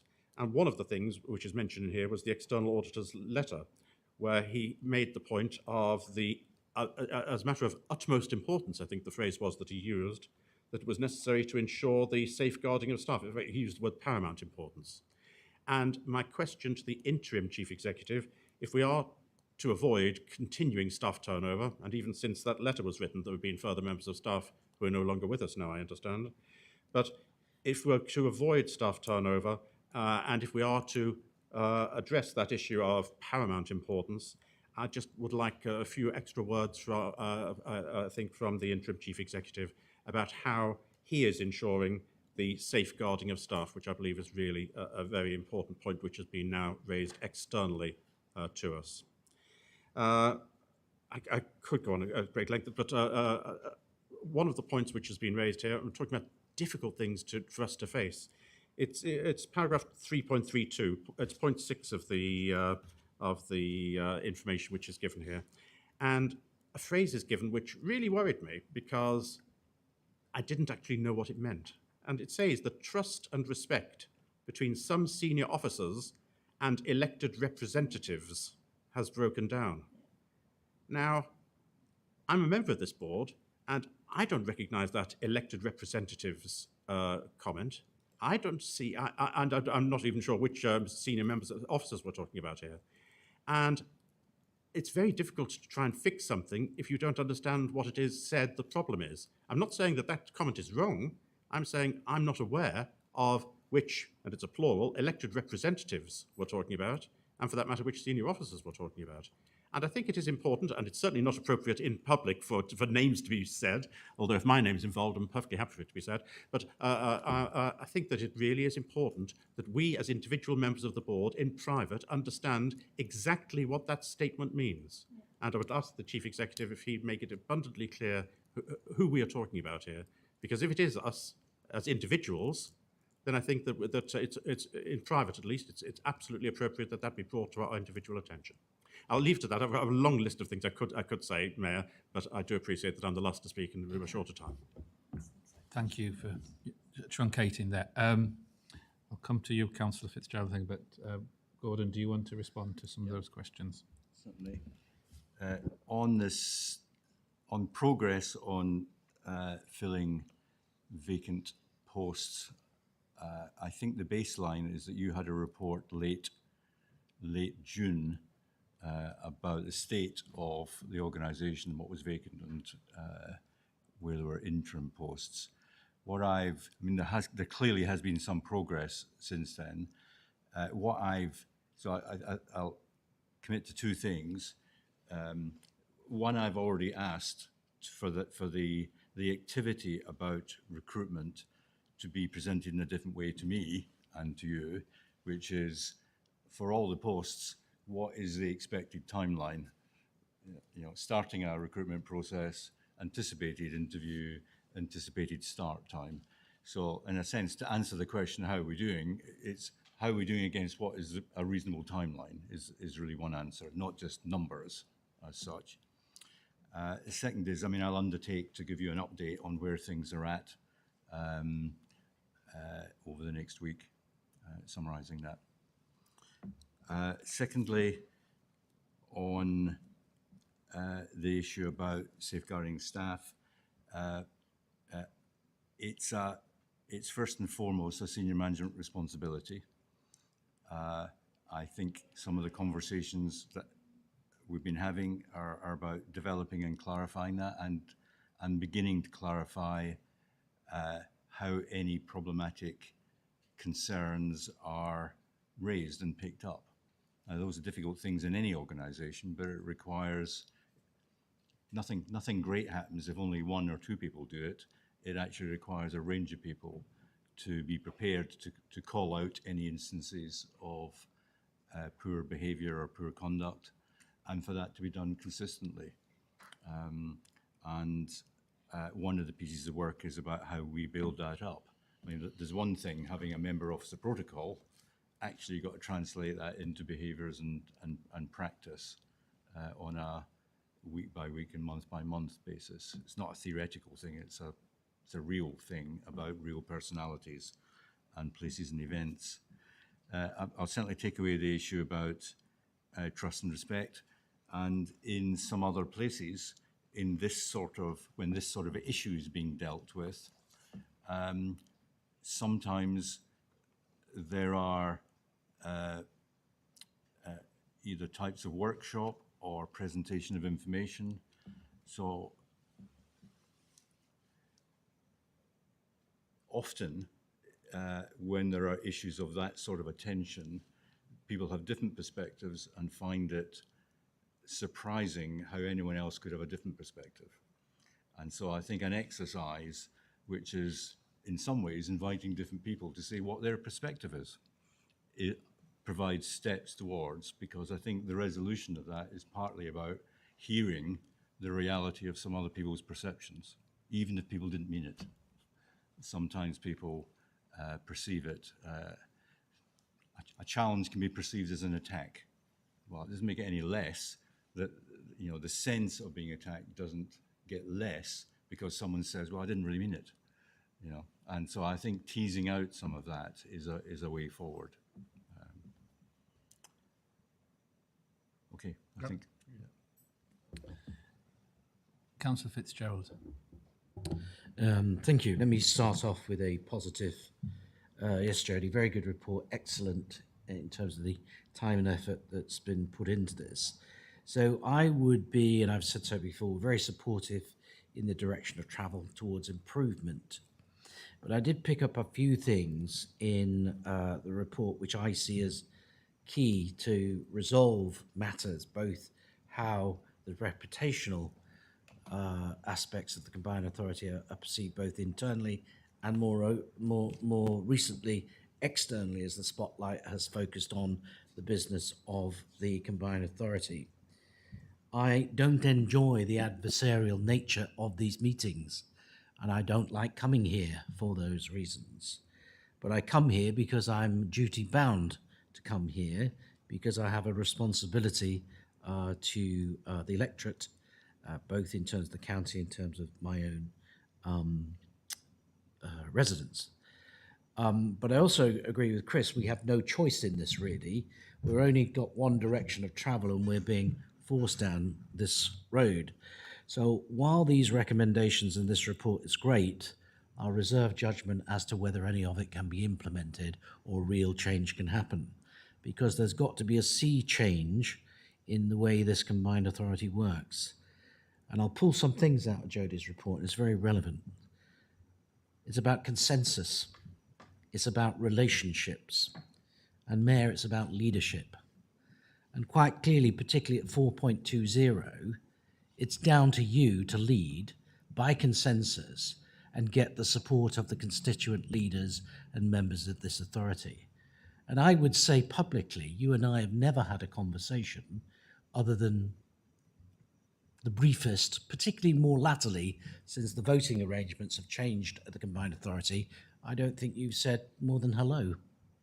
You have made no effort to contact me or get me on side or lead me in a direction of your strategy. And I'm sure my colleagues might be the same. So the talk of other types of meetings, which Edna just referred to, I think it would be a positive move, because that's the way you gain leadership, or you promote leadership and consensus, not in these adversarial meetings. And having a leader strategy meeting just doesn't cut that.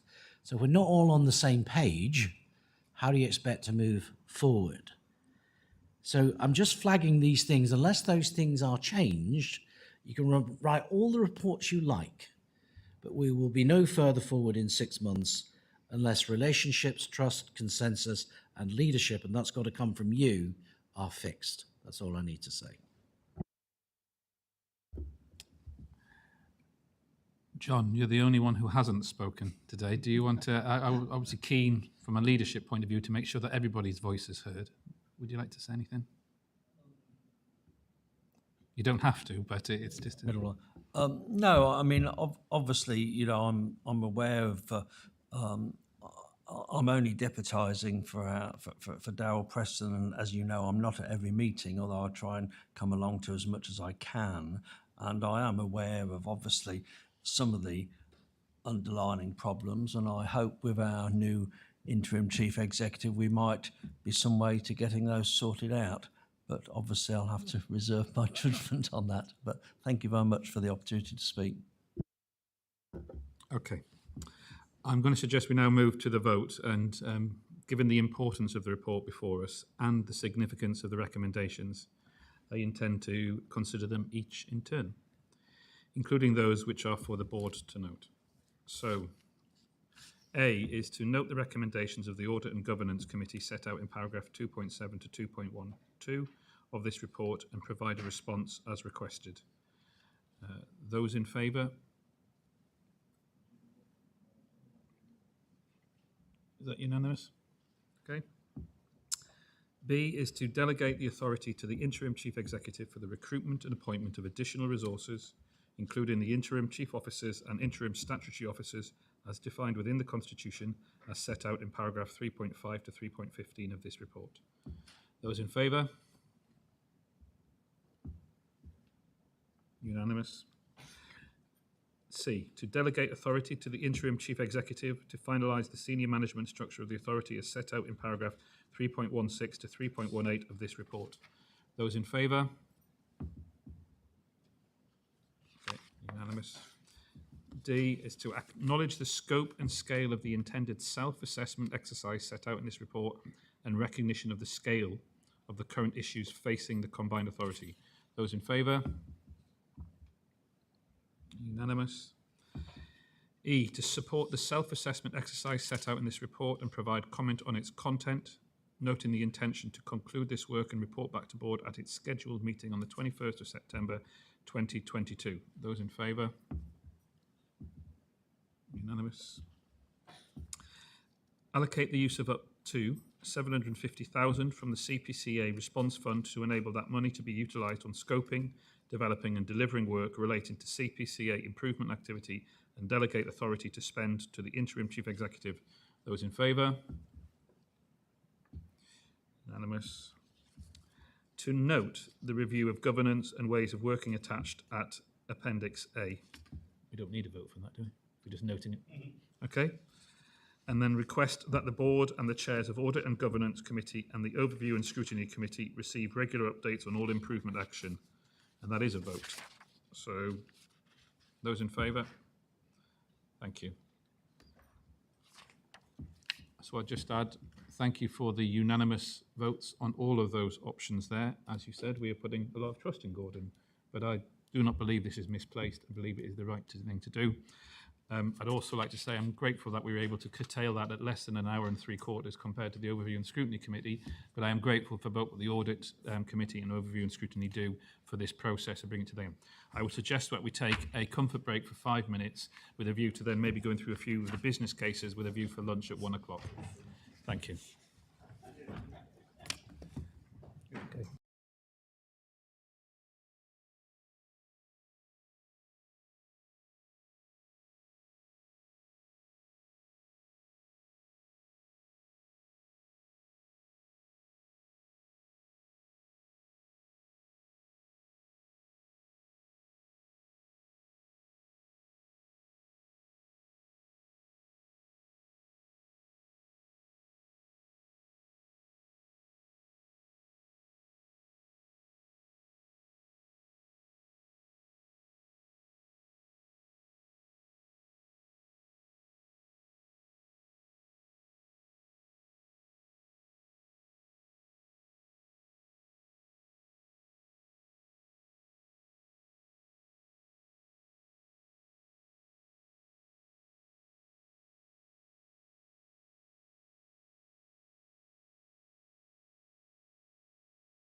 We're about to crack on again, and I'm going to propose that we take section 5, which is Transport and Infrastructure Committee recommendations now, with a view to then returning to part 4 after that. So, to start with, item 5.1 is the active travel Cambridgeshire. The recommendations before us were endorsed unanimously by the Transport and Infrastructure Committee. We also heard earlier from our public speaker on this topic. Anna Graham, good to see you. Transport Programme Manager joins us to briefly introduce the report. As I say, we have discussed this at the Transport and Infrastructure Committee, but we bring it here to you today. Over to you, Anna. Thank you very much, and good afternoon. This paper seeks approval for the drawdown of funding for the completion of a programme of active travel measures in Cambridgeshire. In July 2020, the government announced a second round of funding for the Active Travel Fund. Tranche 2 was for the implementation of long-term measures to benefit walking and cycling. The County Council, working with the Greater Cambridgeshire Partnership and District Councils, compiled a list of active travel measures. The list of active travel measures was assessed against the government's criteria, and consultation was carried out to create a short list of interventions. Whilst government granted funding for the programme of 1.2 million in 2021, a cost review has demonstrated that further funding is required to complete the programme. The additional funding is due to higher than expected construction estimates. Many of the sites are in constrained locations with restricted working hours, leading to more complex traffic management. A total of 32 projects are within the active travel programme. 17 are due to be constructed by Cambridgeshire County Council by the end of the calendar year. The remaining 15 are aligned with the Greater Cambridgeshire Partnership City Access Strategy and will be developed and delivered by them. Thank you very much. So I'm moving the recommendation from the chair. Do I have a seconder? Councillor Herbert. So comments or questions from members? Councillor Bowden. Thank you, Mayor. Yes, I was part of this discussion at committee, but even just since the committee meeting and given some of the challenges that some of us have found with some of the capital programmes that we've got responsibility for in our own authorities, I'm just wondering about the resilience of this paper and whether there needs to be a further examination carefully by officers about whether the estimates as to cost are really appropriate here and that we're not being over-ambitious in terms of how little it may be that certain of these programmes will cost in order to reach a conclusion. I'm not going to name any specific ones. I'm not as well informed as to be able to do that. It's just I do have concerns that anything on the capital side, we're going to have the same problem that we've experienced in round 1 as far as this is concerned. Do you want to come back on that, Anna, please? Well, I've worked closely with the County Council. They've assured me that they have run the cost estimates, and this is the latest estimates. And this is what I've brought forward. All right, thank you. Any other questions? Councillor Bailey, and I might come to you, Tim. Okay, Councillor Bailey. Yeah, thank you. Just some comments on this specifically, but also, the greater subject of active travel, because this says, this is about active travel schemes for Cambridgeshire, but there's not a lot of Cambridgeshire in there because it is horribly Cambridge-centric, and I recognise that this is just a historical thing. These are the schemes on the table that need additional funding. Can I just have clarity that the additional requirements of the ones that are being undertaken by the Greater Cambridge Partnership are being funded by them, not this combined authority? I'm either going to come to you, or Anna, or I've got Tim in the room on that. Do you, Director, do you want to speak, Tim? Do you want to just put your mic on, please, Mike? Sorry, Mike. Tim. That's it.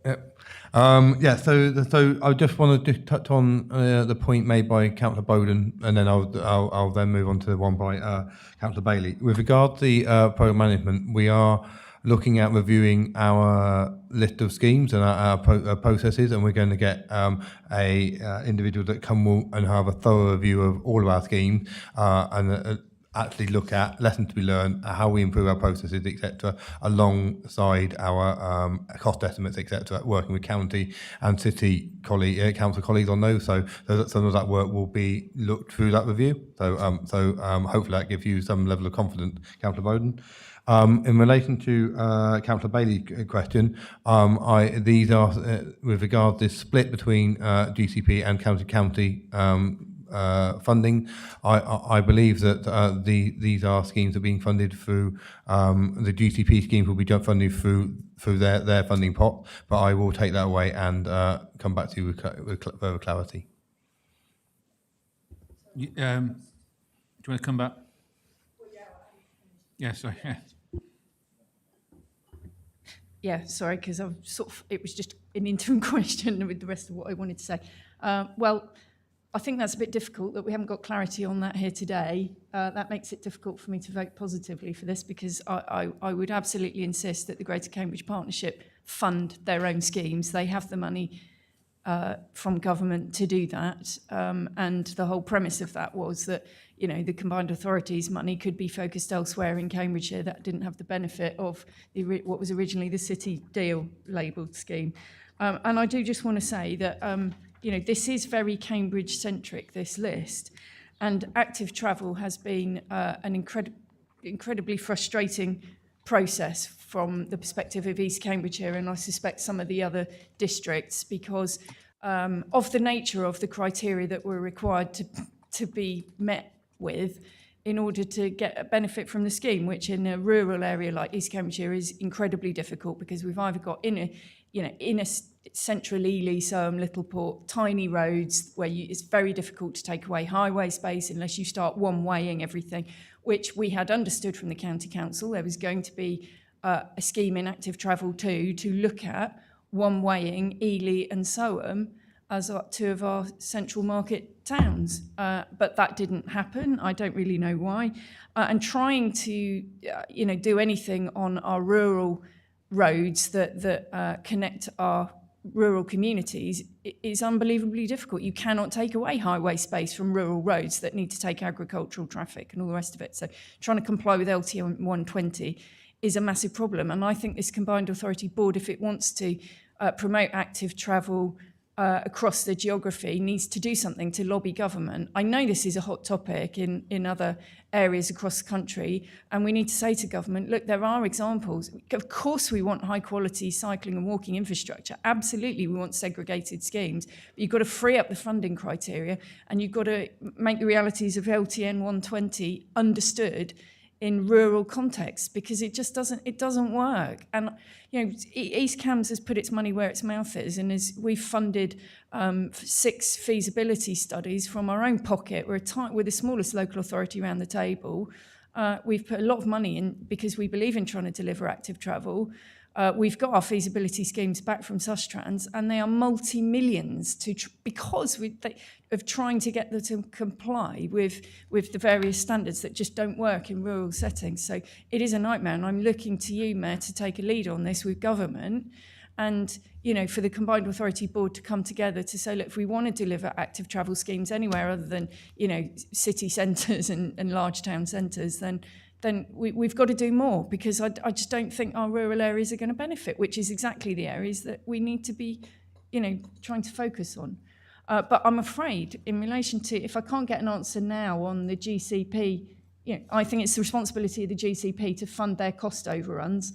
I'm very annoyed that we're facing cost overruns on these other schemes, because here we are just being asked to sign off, £750,000 of spending on schemes because they happen to be in the pipeline, and therefore you want to make the most of the money that we've already put in. I get that completely, but it's £250,000, £750,000 that isn't available to East Cambs schemes. East Cambs doesn't appear on this list and never appears on any active travel list that's going, because of some of the issues that I've outlined, despite the very considerable efforts that I have made and my council has made towards trying to get some stuff moving. Thank you, Councillor Bay. Just as a point of 2.1, obviously I'm sure you noted that the A10 A142 BP roundabout is in East Cambridgeshire, and we are moving on, and we remain fully committed to the development implementation of that roundabout footbridge in Ely. but it doesn't appear on the list that we're being asked to fund. But I'm talking about the commitment to East Cambridgeshire is there from the Combined Authority and from me personally. Do you want to come back on that? Yes, just with regard, this is just one funding pot. So ultimately, we are looking at, and I know this is coming back to the August board around the Transforming City Fund, but some of the options put forward there are schemes that are across the county that are looking at active travel, and I've passed that process. I'm preparing a paper that will go to Leader Strategy and subsequently to the August board. And those schemes are spread across the region. And actually, some of those schemes in there will be addressing some of the issues in East Cam and also in Fenland and other areas across the region. And they are active travel, but also sustainable travel. But actually, there are other funding opportunities that we can bring forward. So this is just one of them. And I've just had it confirmed that of the funding that's in the pot, 75% of it is to do with county and 25% is to do with GCP funding. And just regard the other work we're doing is we are looking at the active travel advocate. And we're looking at trying to have someone that's going to come in and look at our scheme, and that's not just our active travel scheme, but our schemes across the board, and how we interlink with the LTM 120, and then ultimately having had a conversation with Sustran and looking at some of the work that they have done in eCamp but elsewhere, how we can build that into the pipeline, which is some of the work we've done for the Transforming City Fund, and how we identify which funding pots we can get those from and taking those forward, and how we deliver those, and also other schemes across the region in a timely manner, but using a scrutiny group to take that forward. Thank you, Tim. Do any other members want to speak on? Sorry, Councillor Nessinger. Just very quickly on the GCP point, I absolutely understand Anna's frustration about trying to get active travel schemes in rural areas. I think it is difficult. I think it's something that we all need to spend time not only lobbying government, but also thinking here about how we can do that better. But I also think that we need to try hard not to completely keep dividing up pots of money, that this is GCP pot of money, this is going in that place, and this is another pot of money, and this is going in that place. Actually, the GCP are looking really hard at how they can use their funding across a much wider area than their own area, and they have a lot of projects which are coming forward this autumn, which will not only be serving the GCP area, but will be potentially putting large amounts of money well beyond that area. I think we all need to try and think about our wider places and having wider pots of money that we all put money in and we all get stuff out. There are constraints around about timing to do with this tranche 2 funding and what we had to come forward in a short timescale.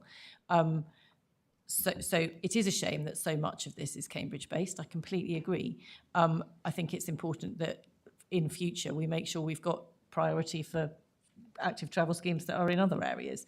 But in the meantime, to be not supporting what is here on the basis that it's come from this pot or that pot, I think is really unhelpful. Thank you, and also thank you, Tim, for the point of clarity about that funding question. Professor Neely. So a couple of things. First of all, just for the record, I am on the GCP board as the university representative, so I'll refrain from commenting on that piece particularly. But for me, I mean, I think there's two levels to this conversation. There's a level about how the combined authority as a whole is more ambitious around active travel, and that clearly has to cover rural areas as well as the cities. There are challenges in the cities of more traffic on the roads, and so you can see why in some cases the cities push ahead with some of the active travel, particularly around cycling, more rapidly. But I think the combined authority as a whole, for me, should be worrying about active travel across the whole region for three reasons. One is health, second is sustainability, and the third is the cost of living issue. And more people will be looking at alternative routes for travel in the months ahead. I wouldn't, however, So that's the sort of big picture, and that for me is the more strategic debate. I mean, we were talking about the Combined Authority Board being more strategic on some of these discussions. That's the more strategic debate we should be having about how do we make active travel work across the region. I wouldn't then hold up a set of schemes that are already in progress on the ground, because they're just two separate issues for me. At some point, we're going to have to do these schemes as well, and we need to make the investments. But if anything, I would be arguing to look for ways of increasing the active travel budget and be much more proactive in this area. Jan, I'm conscious that as an active travel advocate, you were keen to speak. So. Yeah, so it was going to be a really similar point, actually, to Andy's just made. And if we just remind ourselves, the 4 priorities that I spoke about earlier that are universal across the ICB, the Health and Wellbeing Board and the Combined Authority, and this one is priority 2, which is to create an environment to give people the opportunity to be as healthy as they can be. So that's how this all links forward. And I think, just as a note, it might be really helpful if we all think about how we relate to these priorities when we're writing these kinds of papers, and just reference them so we start to embed those priorities just as a bit of process. I think I feel there's 2 problems that we need to solve here. Is one is how do we get people more active, and my challenge on this wasn't actually about these schemes, because I think they're in action, and I don't think we should stop them if they're ready to go. But are we picking the schemes that will maximise for the pound that we're going to put in how active people will be, or are we putting in schemes because we're able to do them? And I think that comes to the strategic question that we've got.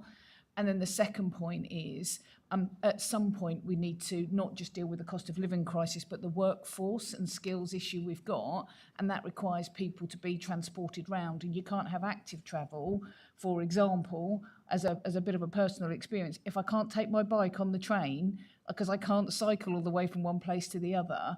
These things are all connected. So that's why the strategy is really important, because you can't have one that you fix without the other. And I would just completely endorse what Anna was saying about the rural issue, because the opportunity to make real progress is on the rural issues, and they are the toughest to crack. And I wonder if that should be a bit of a focus piece of work that we need to think about. Councillor Bowden, I could see that I know you have spoken, but do you want to come in on one point? I will. Thank you very much indeed. It is a debate, and of course, people do make comments in the debate which will provoke comments. And it was Councillor Netzinger's comment that we shouldn't artificially divide up the area when making our decisions. Well, we aren't the ones responsible for dividing up the area. It's government which has made the decision to divide up the area, and it's divided up the area by deciding that the Greater Cambridge Partnership area, South Cambridgeshire and the City of Cambridge, will receive substantial additional specified money for themselves to spend on, whereas the money which is provided to the Combined Authority has to be spread out among all the authorities, including the area covered by the Greater Cambridgeshire Partnership. So we've got a situation here where one part of the area has substantially greater resources available to it than another. That's not the decision of this authority, that's a decision of central government. Now, when you are in that position, then for the resources which are made available to be disproportionately given towards the area which already has the extra funding, which the GCP has, becomes more worrisome. Now, I actually didn't have an enormous problem in this, because we in Wisbech, out of this 750,000, we are getting a bike rack, and I'm very grateful for that. So I wasn't going to oppose this. But when I heard that the quarter, almost 200,000 of this 750,000, is we are picking up the tab for GCP projects, that's when it really became massively problematic for me on a purely organisational point. The GCP should be responsible for their projects. They've got all this extra money that isn't available for the rest of the area. And for us to be picking up their shortfall, I think is fundamentally wrong, and I would oppose that. Okay. Councillor John, sorry, Councillor Williams. Thank you, Nick. I think I represent a rural area. South Cambs doesn't have any cities. We've just got 2 towns and something like 80 parishes. So we're very rural outside Cambridge. People tend to forget that that South Cambridgeshire is a very rural area, apart from one or two places like Cambourne. And so we're not seeing an awful lot of this money either. However, we recognise that if we're going to get a modal shift and we're going to go and get the majority of people out of their cars onto their bikes, that's going to be happening in the urban areas first. And therefore, we need to concentrate to deliver those active travel plans in those urban areas as soon as possible to get the maximum benefit. If we look at rural areas, you know, we've been trying, for example, in my ward to get a safe cycle route between two villages. Initial cost, £500,000. What can we spend that £500,000 on in the city, which will deliver benefits to a lot more people than the dozen or so people who would use a cycle path between the two villages in my ward? Now, not to say that that's not important, because the road concerned has HGVs and puts people off cycling between those villages. But at the end of the day, we've got to get, first of all, we need to get the low-lying fruit first and get the maximum benefit for the money that's being spent. And Councillor Netson is absolutely right. This is money about active travel. Doesn't matter where it comes from. It's all about active travel and to get the most people out of their cars onto bikes. And that will happen initially where most people, where we have a high density of people, and we can introduce on a relatively less expensive way of delivering that active travel. And so I don't have a problem with agreeing to this, because I know once we've got the Cambridge City cycling initiatives out the way, we can then progress to the rural ones, which are much more complicated and much more expensive, but we will do. But we can't do everything at once. And the first thing we need to do is to maximise active travel, and the easiest way to do that is to concentrate, first of all, on the urban areas where there is the density of people to get out of their cars onto bikes. And then we can work on the rural areas where there is a much less density and it's much more costly to do that. Thank you. Councillor Conboy. Thank you. I don't wish to prolong this debate much more, but lots of us have rural communities that are relatively isolated, and it is a real challenge. So I think that's something lots of us feel quite passionate about.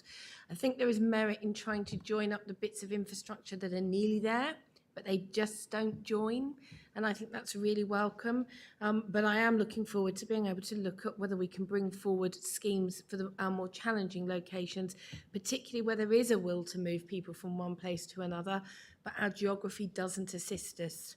Some of us have areas, for example, where we have listed buildings, so we have some constraints, and some of our market towns have some real practical issues, and even one-way systems doesn't necessarily fix some of that. So I welcome us moving forward, but I think what unites us all is a real passion to do more. It's just exactly how we can achieve some of that. Thank you. Councillor Fitzgerald, are you interested in speaking on it? On the issue? Well, I wasn't going to speak on it because it seemed a fairly straightforward thing to me, but I understand the concerns of Councillor Bailey and Councillor Bowden in terms of how we've got to these schemes that we've got to, and it would be interesting, to hear Tim's view of how this has been arrived at, really, because I'm not sure, and I don't want to get involved in Cambridge politics, as it were. But I totally recognise that, if GCP have got money, they should use their money, and because if we're putting money to, but I get it. Don't worry, it's fine.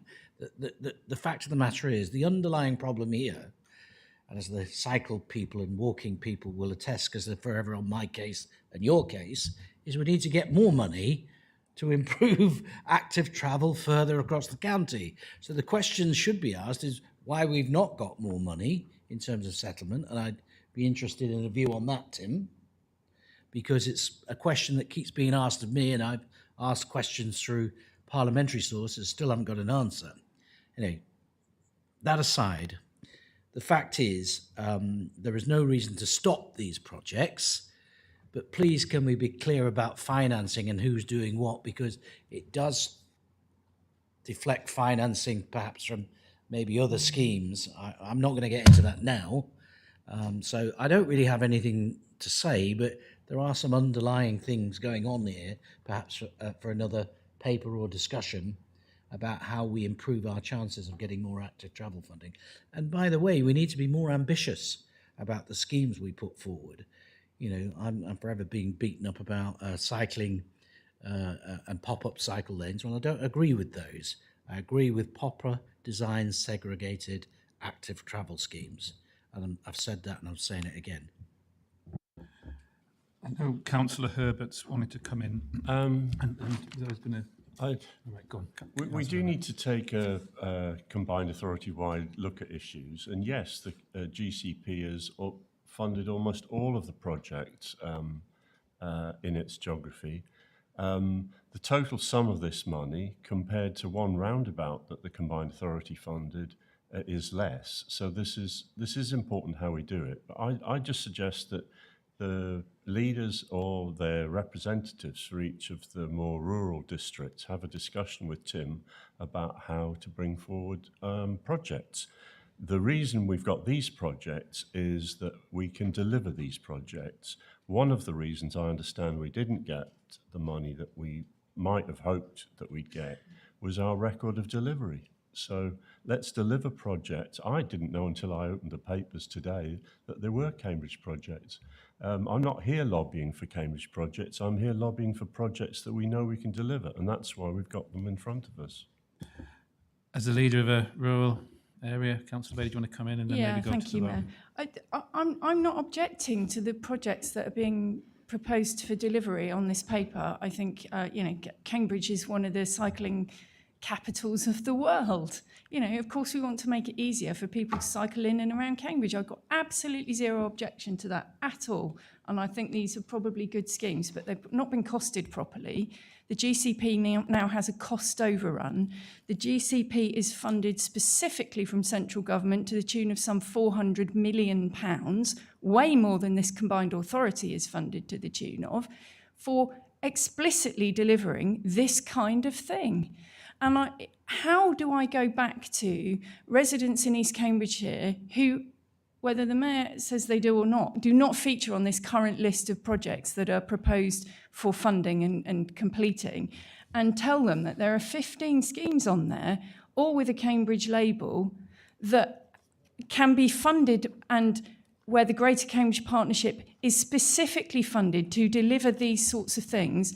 They are projects that the GCP has begun and costed and are set to deliver.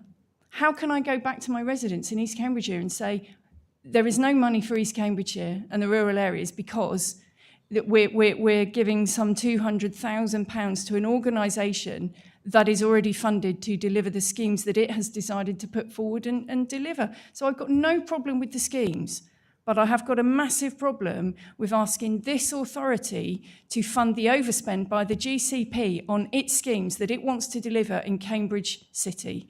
And I just can't support it. And I would like to, in the interest of trying to move this forward, perhaps we could ask the GCP to come back at a future meeting and explain why they think it's appropriate for the CPCA to fund these schemes instead of themselves. Is it because they've got budget, they've got budget constraints, or these schemes? I'd like to understand that. So obviously they're not in the room, so they can't. I mean, no. So my suggestion. Sorry, I'd like to make a proposal. Yeah. Yeah. So my proposal is that we agree to fund the Cambridgeshire County Council schemes listed in this paper and the drawdown of funding that's required for that, and we ask the GCP to come back to a future meeting with an explanation as to why they are not able to fund the cost overrun on these schemes that belong to them. That is my proposal. So as a proposal, are you suggesting a seconder then? A seconder, all right. Sorry. Absolutely. Sorry, we'll come back to the proposal in a moment. Yes, So Councillor I Singer. may have slightly misunderstood about it. My understanding was that these were tranche 2 active travel schemes, which means that they're not actually GCP schemes, they're tranche 2 active travel schemes. And I just wanted to can I just get clarity on that before we move ahead? Yes, I was going to come back to you. Tim? do you With regard to process, so I think there's a number of questions. So these are tranche 2 schemes, of which 25% are based within the GCP programme, of which Anna will be able to give more information, and also around the process. Just with regard to some of the other issues, and then I'll hand over to Anna, is the feedback we got around why we didn't get the tranche 3 process goes back to the public question that the Mayor outlined previously. And the feedback that I've got informally from government is around the need to be more ambitious and not to tweak and not to do tweaks of networks, etc. So we in tranche 4, I'll be working with CamCycle and other interest group to bring forward schemes that are pushing the boundary around active travel to look at those sorts of schemes. Part of that, I think, linked back to Councillor Herbert's point, is working with rural areas to see whether we can become a pilot to look at how we look at rural areas and rural connectivity. Maybe linking back to some of the issues raised by Councillor Bailey around the 6 feasibility studies brought forward by Sustran, but we need to work that through. But the 2 key points is we need to build up we as a collective, and specifically myself, need to build up a list of pipeline schemes that we can then look at what are the appropriate sources of funding to take forward these schemes. These might not necessarily be through Tranche 4, might not necessarily be through private sector, it might be through Transforming City Fund or other funding pots, but we need those in place and ready to go. So actually that's part of the work that we need to take forward. And the other key role is around the scrutiny group. So this was again outlined in the response to the public question to CamCycle is the scrutiny group will need to play a really serious role in helping us to put forward innovative schemes, but also challenge our strategy and processes. But Anna might have more clarity around the process and the tranche 2 work. Anna, do you want to come in on that, please? Otherwise. Yes, it's my understanding that in preparation for the tranche 2 application for funding to government, there was a huge list of projects that were put together, and these were then reduced down into a short list of the 32 projects by engagement and looking at how they met the criteria. So that's how they were reduced down. Then my understanding is when looking at the delivery mechanisms, the County Council recognised that yes, they could deliver the 17. However, the remaining projects looked like they aligned with the GCP's work around city access. And so that's how you have got the split between the county and GCP delivery. Thank you, Anna. I think Councillor Singer wants to clarify a point.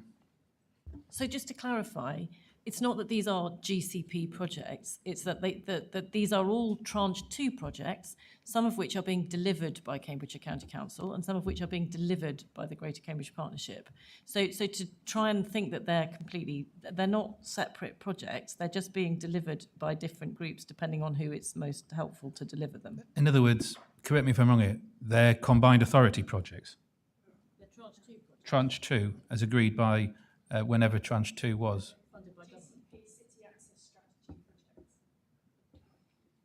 But the city access strategy hasn't been agreed yet, so they can't be. Anna, again, can you help on this one? I'm sorry, some of the microphones are switched off, so I couldn't quite hear. Tim is going to come in. Right, I'm happy to clarify. It is part of the overarching package of work that is in Cambridgeshire as part of Trant 2. Yes, the GCP ones align directly with what the GCP are trying to deliver in the city, but ultimately the city access isn't agreed. But actually, if you look at the work that we've done on the local transport and connectivity plan, it's all part of the overarching strategy. Therefore, it's a go back to the delivery agent and the county council versus the GCP. So ultimately, by definition, they are the combined authority scheme, but it's just who delivers them, and actually, and then the alignment of those strategies. Yeah, those that are county council probably align more strongly solely with the LTP. The GCP schemes, as they've been defined, align to the city access, emerging city access strategy, and the local transport and connectivity plan. So they all align to strategy, but just whether they align to two strategies, etc. Okay, thank you. That offers myself some reassurance. I'm going to come back to Councillor Bailey. Do you want to proceed with that? I think Councillor Bowden was trying to speak. Councillor Bowden. Well, I'm happy to speak at this point. I don't believe that it's been made clear at all that we are not being asked to top up monies for schemes which the GCP were funding directly or indirectly, and it was their responsibility to carry them out. That's not been made clear to us at all. Now, as I said, I came into this meeting merely grateful that we've got some cycle racks in Wisbech out of it. I recognised that the logic of what was being put forward, as it was written in the paper, that we wanted to put forward schemes which are able to be delivered in the period of time which they've got to be delivered, and which are already partly worked up and in many cases being delivered. I've got no problem with any of that as it appeared in the paper. My problem occurred, there are other issues, and to say that we in the more rural areas haven't been attempting to get money for active travel is certainly not true. I, for example, have been pushing for the Combined Authority for a long period of time to get money on Route 63, which is a significant off-road route that we could use between towns. It's not been successful. So we do want to share in all of this, but the problem that I had, and in fact it was with the answer which was given earlier about the fact that 20%, 25% of these schemes are GCP schemes. Once that was said, that was what caused me some considerable concern, and I still have that concern now. Just because GCP has the funds for this purpose, far more funds just for that area than we've got for the whole area, including the GCP area. So I didn't have a problem with this being biased heavily biased towards Cambridge City, given the logic which was in the paper. What wasn't in the paper was that 25% of the schemes were GCP schemes. Now that really does cause me significant concern that we've been told that, and I therefore just would support the amendment which is being put forward by Anna, as much as anything else to get clarity. Thank you, Councillor. I'm going to give Tim, the last chance to explain. I feel you've explained it clearly. And then otherwise, if you're not satisfied, we'll have to move for an amendment, and then we'll vote on that, and then we'll come back to I don't know whether it's my position to suggest a way forward, but I will try and I'll table something. So my suggestion would be, and I need to make sure that Anna would be content with this, is if we move forward with the county council schemes and agree these at this meeting, and make sure that if we defer this to the August board, around the 25%, would that, my question to Anna would be, would that create an issue with regard to deliverability? Therefore, we would allow that some schemes to then be progressed, and actually allow us then to go and I can talk to Isabel Wade, etc., at GCP to take that forward. It depends on whether that creates an issue with regards deliverability. So that would be a way forward, and we could come back to the August meeting, because there was a suggestion that they could have come to the August board in the first place. Anna, first question, does this affect deliverability if we sort of bring back with a bit more clarity August? No, that's fine. It's the county ones that are aiming for delivery by the end of the calendar year.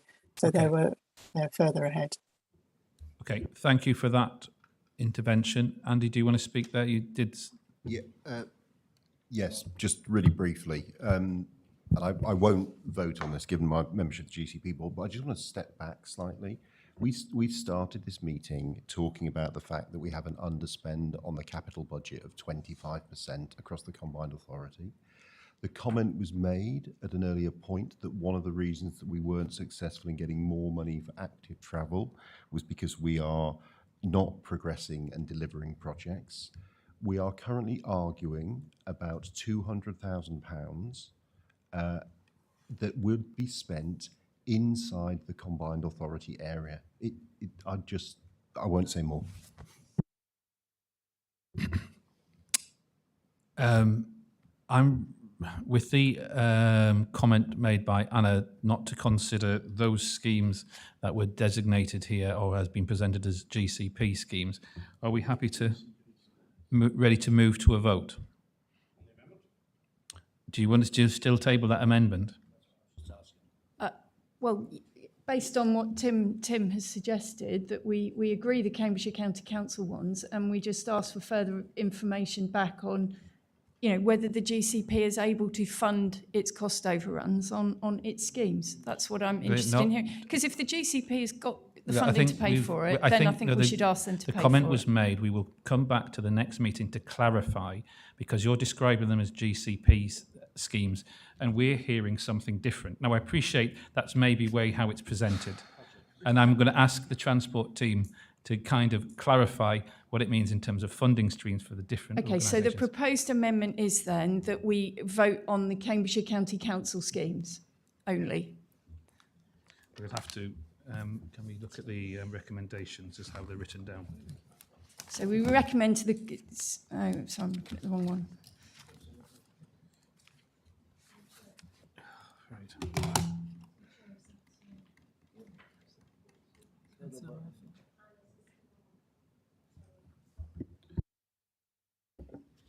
Sorry, Chair, is that vote on the Cambridgeshire County Council delivered schemes only?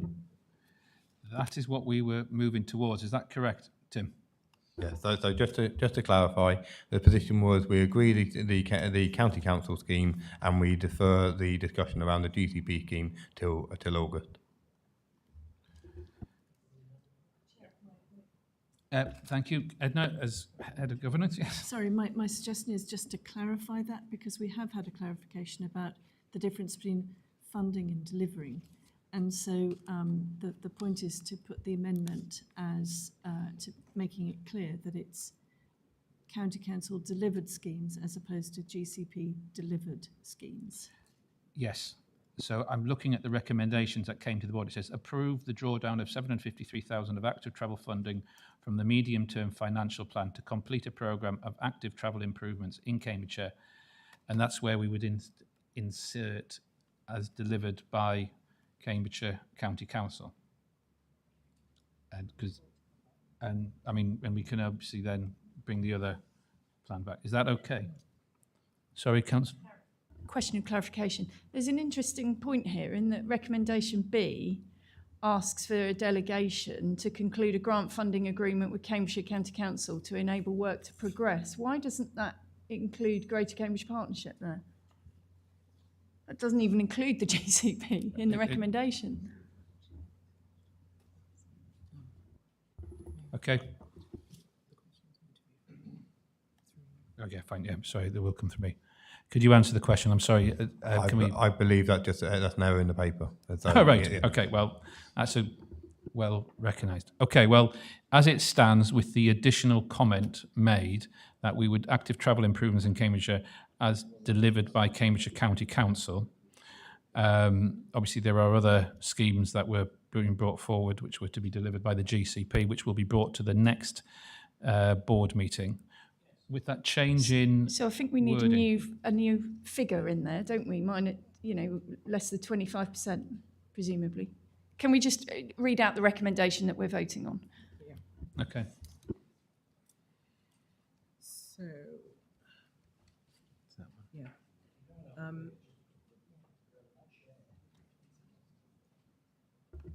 So the recommendation as it is now is approve the drawdown of 753 as it is now, £753,000 of active travel funding from the medium-term financial plan to complete a programme of active travel improvements in Cambridgeshire. So the words that need to change would be the £753,000 figure, but that will be dependent on whether Tim is able to provide a figure now. The relevant share of the figure. Okay. Yeah. Yeah. Okay. So if we amend it then to approve the drawdown of the relevant share of active travel funding from the medium-term financial plan to complete a program of active travel improvements in Cambridgeshire County Council. No, in Cambridgeshire as delivered by Cambridgeshire County Council. Councillor Bailey. Okay, sorry. Mayor, I do think we just need to leave the £753,000 figure in there because we're authorising a drawdown of money, so Yeah, it the needs to be relevant capped. share, the So it relevant- needs to say.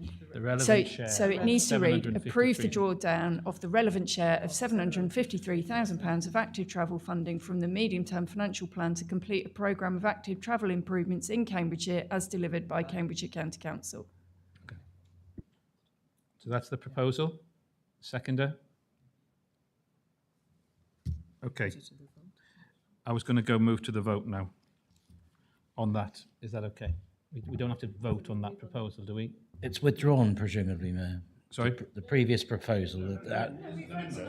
Oh, it's We amended it. to that amendment. It's just that they We have put through to- they put through something else and it was seconded. So you would. I was just making sure you noted that was. So if it's amended, that's fine. It's amended. So that needs to go to the vote now. So we will move to the vote. The amended vote. The amended vote. So, just to go, this new amended vote recommendation requires a vote in favour by at least 2/3 of all members of the substitute members appointed by constituent councils who are present and voting, to include the members appointed by Cambridgeshire County Council and Peterborough City Council. We will take each recommendation in turn, and the Deputy Monitoring Officer will confirm the outcome of the vote at the end. So, to approve the drawdown of the relevant share of £753,000 of active travel funding from the medium-term financial plan to complete a programme of active travel improvements in Cambridgeshire as delivered by Cambridgeshire County Council, and to delegate the authority to the interim head of transport in consultation with the Chief Finance Officer and Monitoring Officer to conclude a grant funding agreement with Cambridgeshire County Council to enable work to progress. Would the Deputy Monitoring Officer confirm the outcome of the vote? Those in favour? We are now, we've got an abstention from it. Yeah, it's an abstention. Yeah, okay, from the so. No, it's fine. I was just voting. Voting. Okay. No. So, 8 in favour, 1 abstention. Okay, thank you for that. Took a bit longer than expected, but I'm going to still propose that we have to move on with the transport. Yeah, we'll do item 5. So we're now going to move on to 5.2, the transport model replacement.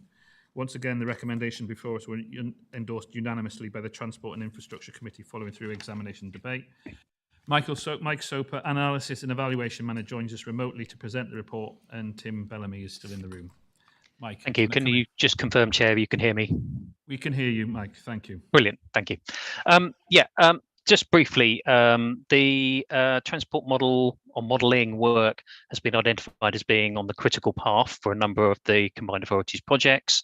The current available modelling is loosely based on 2013-14 software, and certainly the data is drawn from pre-COVID times in 2019. The approach could either be that each project, as it arises, commissions its own modelling. However, this raises problems about consistency across all the different approaches, and potentially a lot of problems around cost, because we're not making any cost efficiencies. In addition, if we commission a single model, we then can use that for a lot of other purposes. The critical use, additional critical use, apart from transport planning, will be around assessing the impact of all the developments as held within district local plans, assessing the transport impact of them.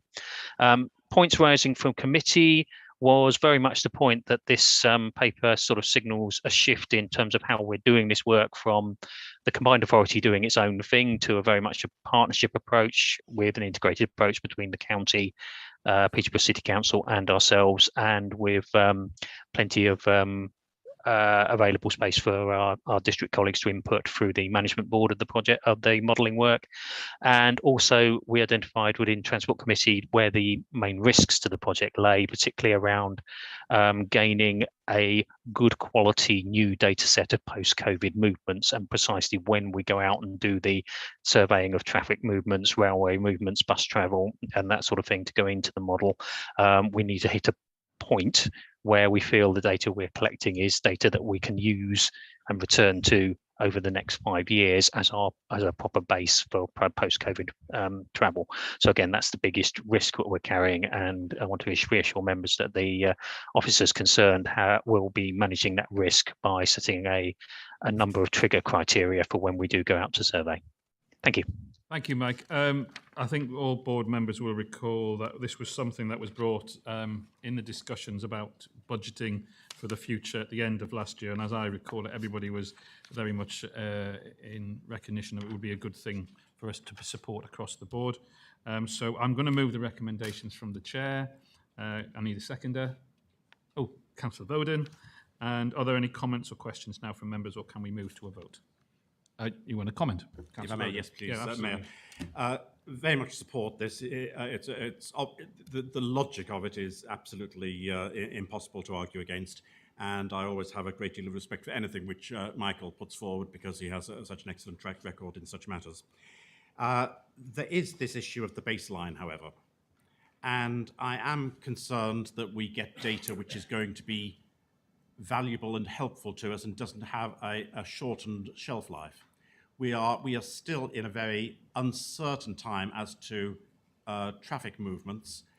We've had 2 years of COVID, where COVID massively changed the number of movements which were taking place, and we're now in a situation where fuel prices have caused a change which may well be a relatively short change as well.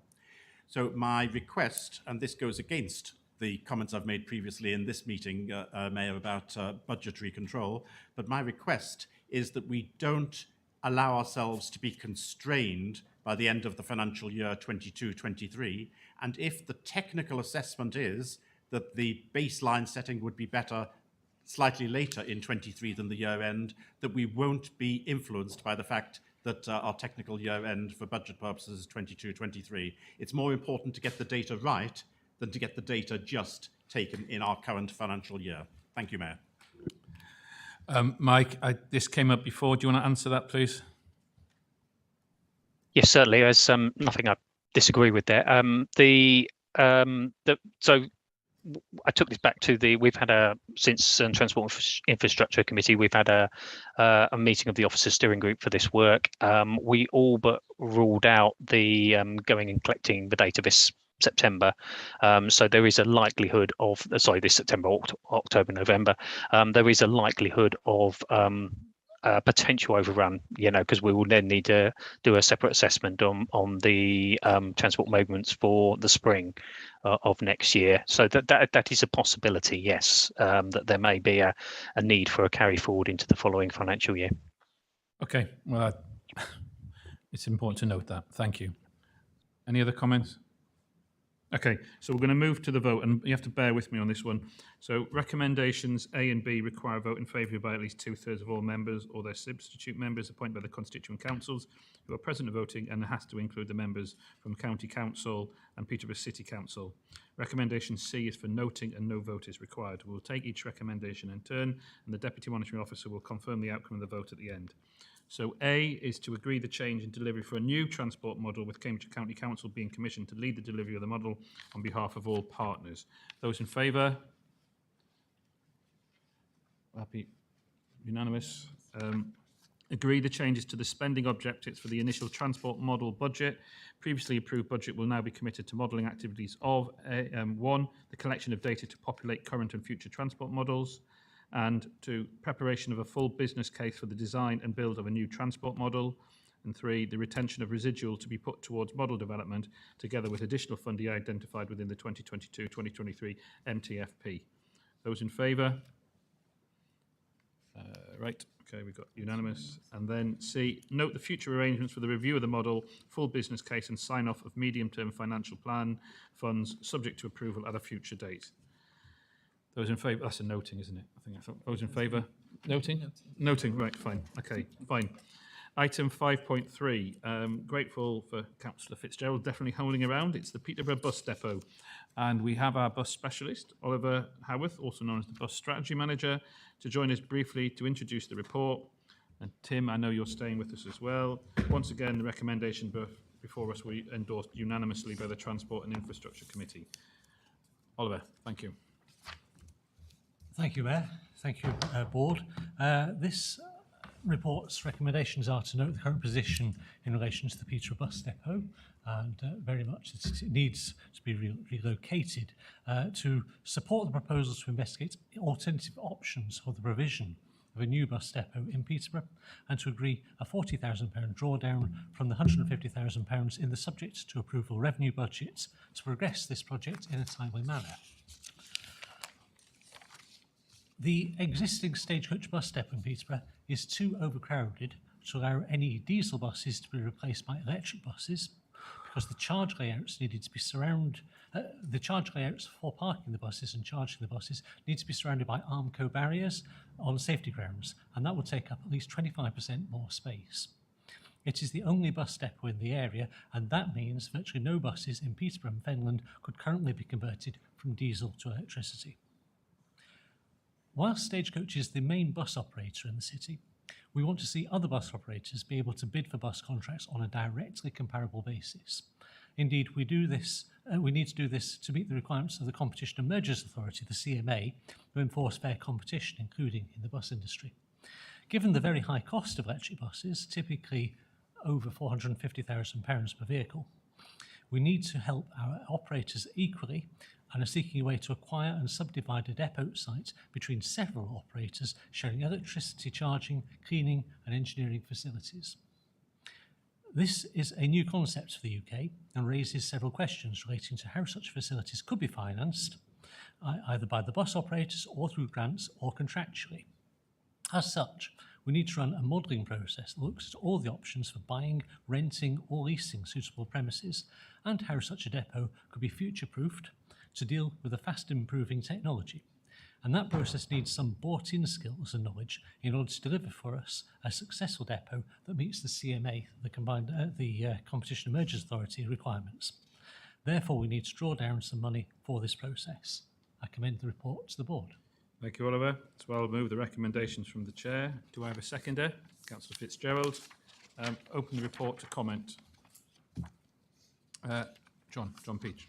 Thank you very much indeed. Yeah. I totally agree with the report. You're still not on, John. You just press. Oh, sorry. Hello. I totally agree with the report. I would just like to say it seems very ambitious, and we've got to be ambitious, but I don't know if, because it's so ambitious, it's going to take too long. There is a big problem in that area. I represented the area for 30 years as a local councillor, both on the county council and the Peterborough Authority. And there's a big crime problem in the area, knife crime, drug crime. I should think it's probably the most diverse area in Cambridge for all the nationalities in the area. It's very long overdue. I completely support the report, but if there is anything we can do to push this process along, I'm not that old, but I believe that that bus depot was actually a tram depot. And when trams used that depot, people said the same thing. It was just too small for use of trams. Now we're saying it's too small for use of buses. It's on a main road, Lincoln Road, busy road, goes right to Lincoln. Before Peterborough had all its parkways and bypasses, it's very busy. I know the City Council has got some money for from the government for a town's bid at the moment, and they're going out to consultation on what to do in the area and whether there's anything that can be combined there. And as I say, just to move the project along, I totally support it, and it sounds absolutely fantastic, but I don't know if it's one of these things that's going to be absolutely too perfect that it never gets off the ground. Any other comments? Councillor Bowden. I'd be very sorry, Mayor, if this never got off the ground, but I can understand the difficulty because you don't want to have a depot like this right in the middle of a residential area. You certainly don't want it in a high crime area. And there are many practical difficulties involved in having something of the right size, also in the right location, which is going to be pretty much on a main road anyway. If it does turn out to be so difficult, just look over the border slightly into Fenland and you'll find there's quite a lot of large area, particularly by King's Dyke, which has now been opened up and could be a possibility to help the problems both for Peterborough and for Fenland. Councillor Fitzgerald. Councillor Peach is right. I mean, it's an area I know well, but you'll have heard me wax lyrical about buses and electrification of and how jealous I am of all those in Cambridge. So we need to move at pace on this. I think it's not just about size and location, it's about technical capacity as well. So there isn't the infrastructure in terms of electricity, which is often the case in any large redevelopment project. So I think this money that we've allocated in the budget will help and encourage officers to engage with other professionals to try and find a suitable location. And thanks for the kind offer, Councillor Bowden, I know, but I'd rather keep the business rates than you. The fact is, we will move it on, but we need to move it on at pace. And I know that the officers in Peterborough are grateful for the team in the Combined Authority and the joint work that's going on there to try and solve this problem. Whoever operates the services in terms of the buses themselves, I think they also need to show a commitment. The bus companies need to show commitment, and we need to be looking to them, whether it's Stagecoach or anybody else, in order to move this project forward at pace. So I shall certainly be pushing for it. Thank you, Mayor. Okay, and on that note, I'm going to suggest we actually move to the vote, unless anybody else wants. Right, good. So recommendation A is for noting only, and recommendation B requires a simple majority, and we will vote on that now, which is to support the proposal to investigate alternative options for the provision of a bus depot in Peterborough. Those in favour? That's unanimous. And then the recommendation C, because it involves finance, requires a vote in favour by at least 2/3 of all members appointed by the constituent councils present and voting, to include the members appointed by Cambridgeshire County Council or Peterborough City Council or substitute. We will vote on that now, and the Deputy Monitoring Officer will confirm the outcome of the vote.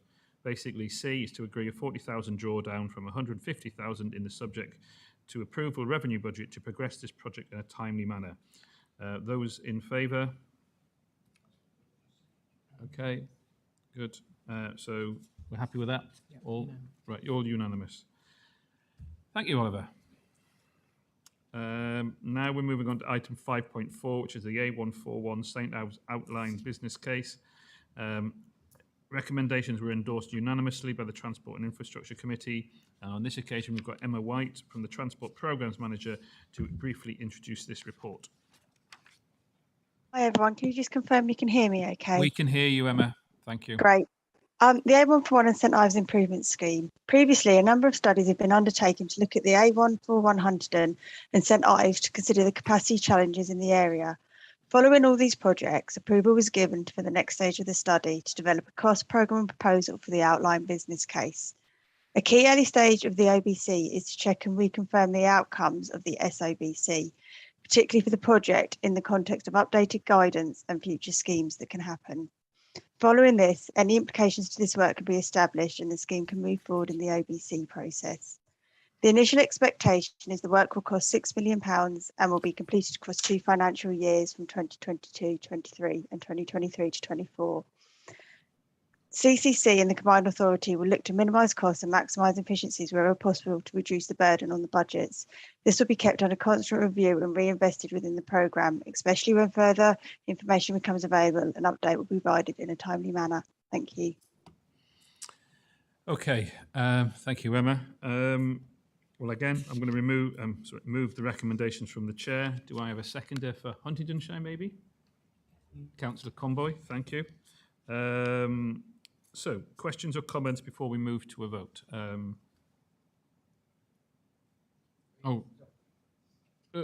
Really brief comment, if I may. On voting arrangements, it just looks as though it's wrong, and I'm pointing this out so that we don't have the same mistake again when it might be contentious. It does say that the vote for recommendation A should include the members appointed by Cambridgeshire County Council or Peterborough City Council or their substitute members. Shouldn't it be and rather than or? Over to my monitoring officer. I believe the reason it's or is if Cambridgeshire or Peterborough are not there, then the substitute members would be the ones who would be voting in their stead.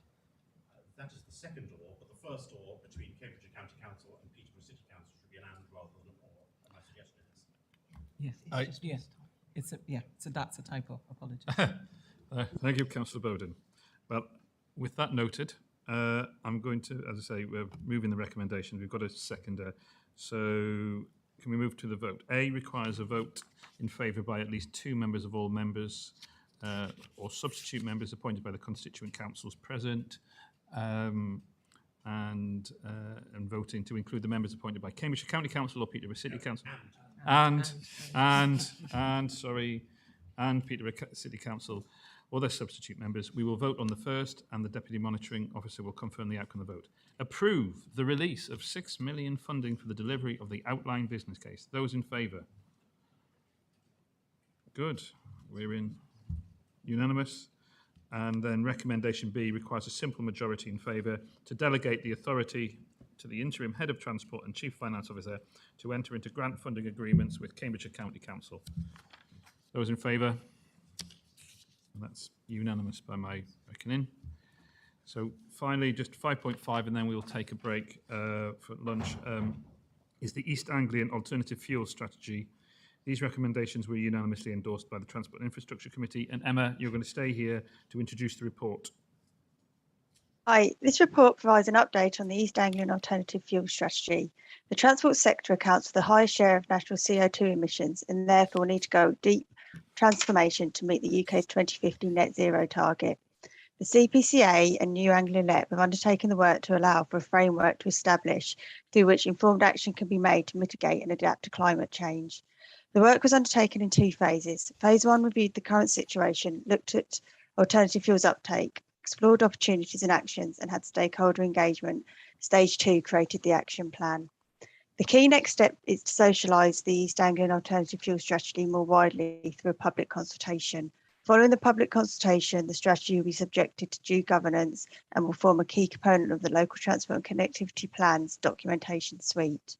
Finally, the Combined Authority are working on an electric vehicle implementation working group to develop a way forwards to gear up for funding for the government's local electric vehicle infrastructure levy scheme, which is due later in the year. Thank you. Okay, thank you, Emma. And I realise it was a very big piece of work, which I know you've had to do over a large, wide area, but thank you for bringing it today. Are there any questions on this report?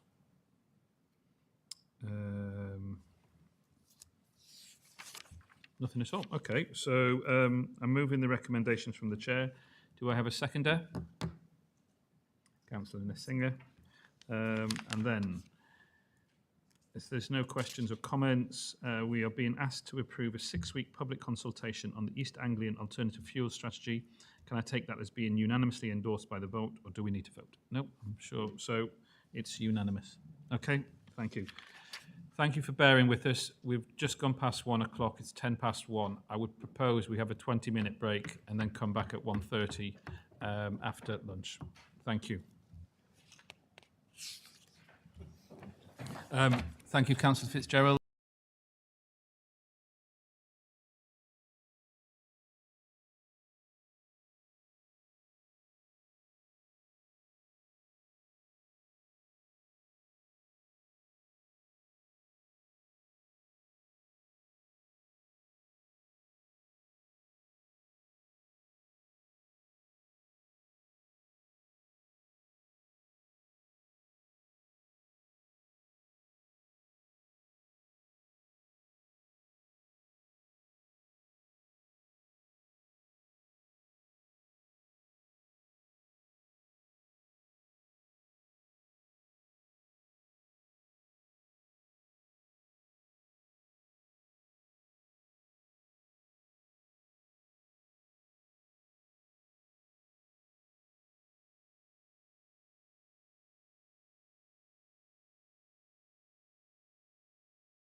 Back on. So we are live now. And I spy Adrian, which is good. We've lost. Councillor Fitzgerald has made his apologies. Councillor Bowden is about to come back in a moment. Okay, we'll wait for that. So about to hit 4.2, climate and strategy business cases. It's a key decision report added to the forward plan on the 19th of July under general exception arrangements. And we're waiting for Chris Bolt. Is it you going to do it? Oh yeah, I'll wait, Lewis. Are you speaking to this, Adrian?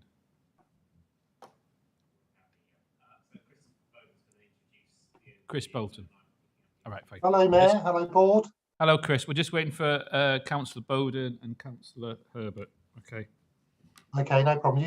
You give me the nod when you're ready. I will holler.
Chris, can you hear me?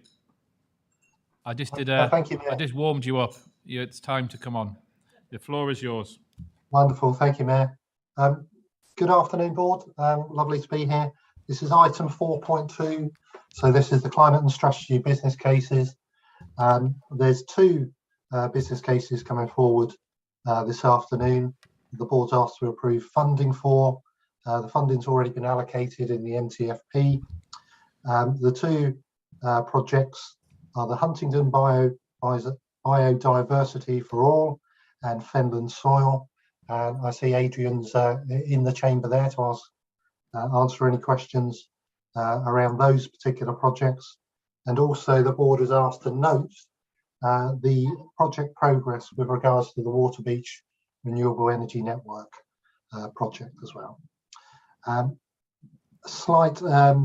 A bit of background for the Board. You'll know about the process, you'll know about the application, the applications that came in last year as part of the MTFP. You'll know that they've been scored, the applications against the 6 capitals. From there, we move the applications into the project initiation stage. So there we help the applicants and all the constituent councils and project managers to sort of just to update, progress and fill out their initial ideas.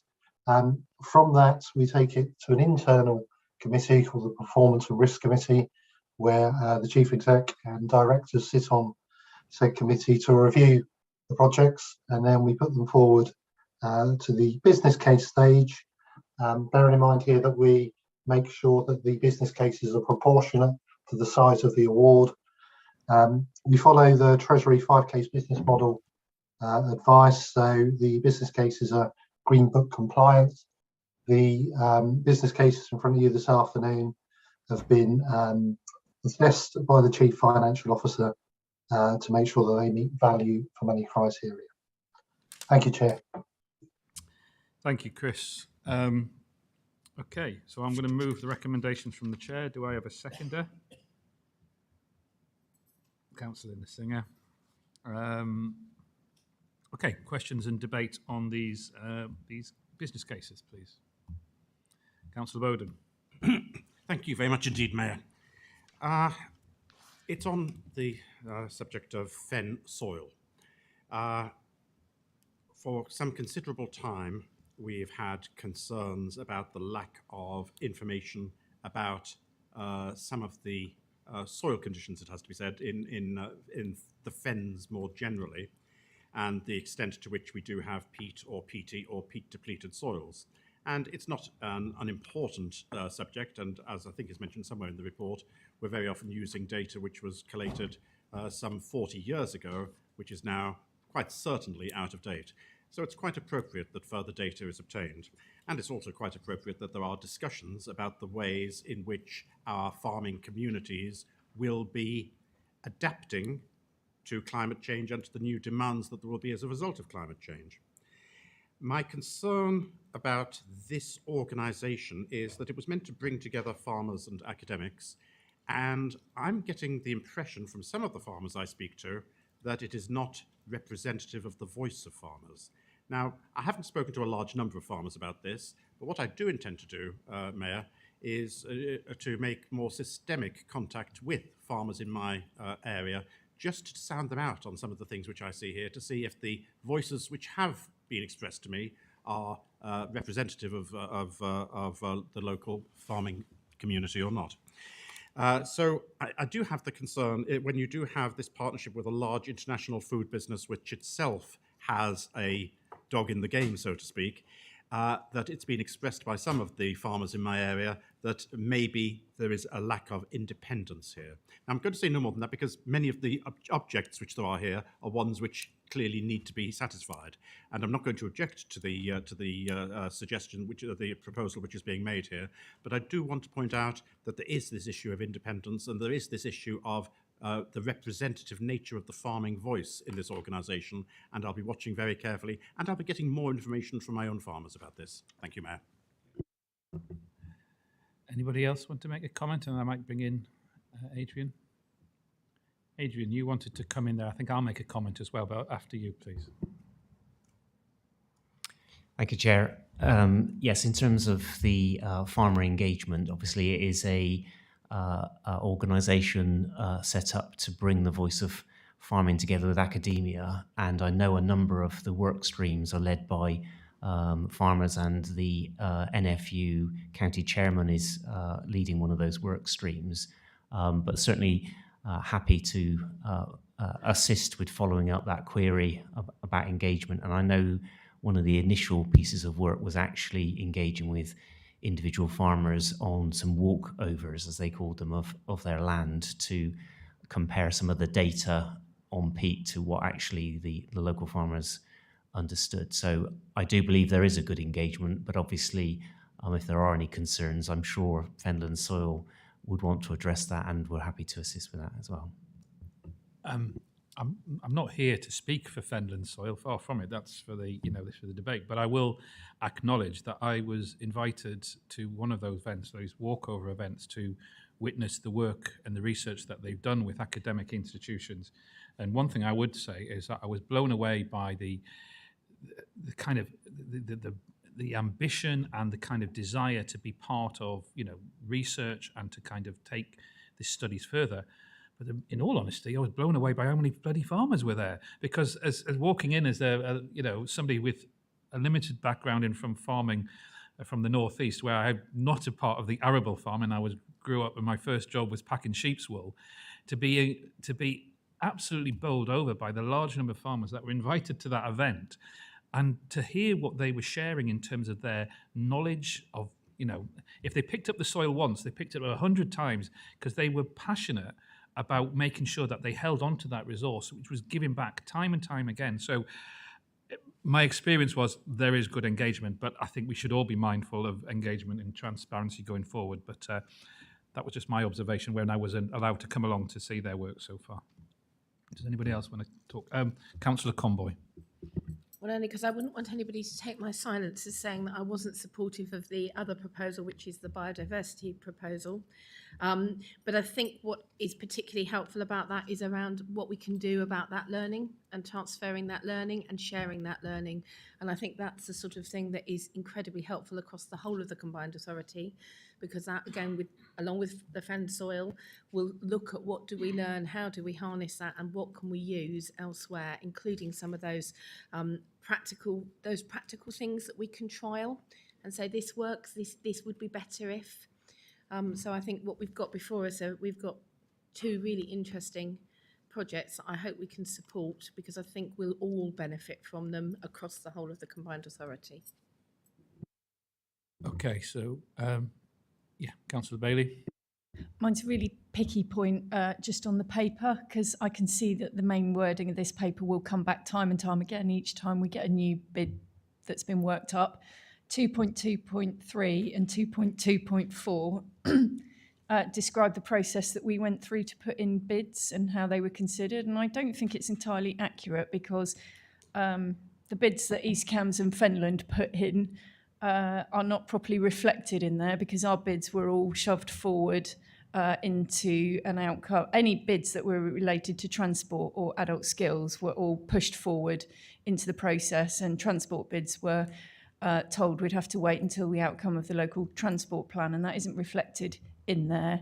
So, I had bids that went through a process and were scored, etc., and, came out way higher than some of the bids that are now receiving funding and going forward, but haven't been considered. So I just don't want to see 2.2.3 and 2.2.4 rolled out on every paper that we receive with an individual bid, because it doesn't accurately reflect the process that took place.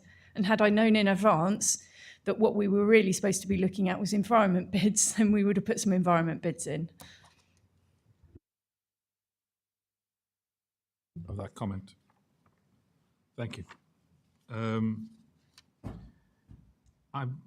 Councillor Singh, do you want to speak? Just to follow up, can we make sure that it is properly noted that there should be something in the future reports, whoever's bringing future reports, to take notice of what Anna has said, because I do think it needs to be noted in there that the process changed halfway through, and that therefore some bids are coming forward and other bids are coming forward through a different route.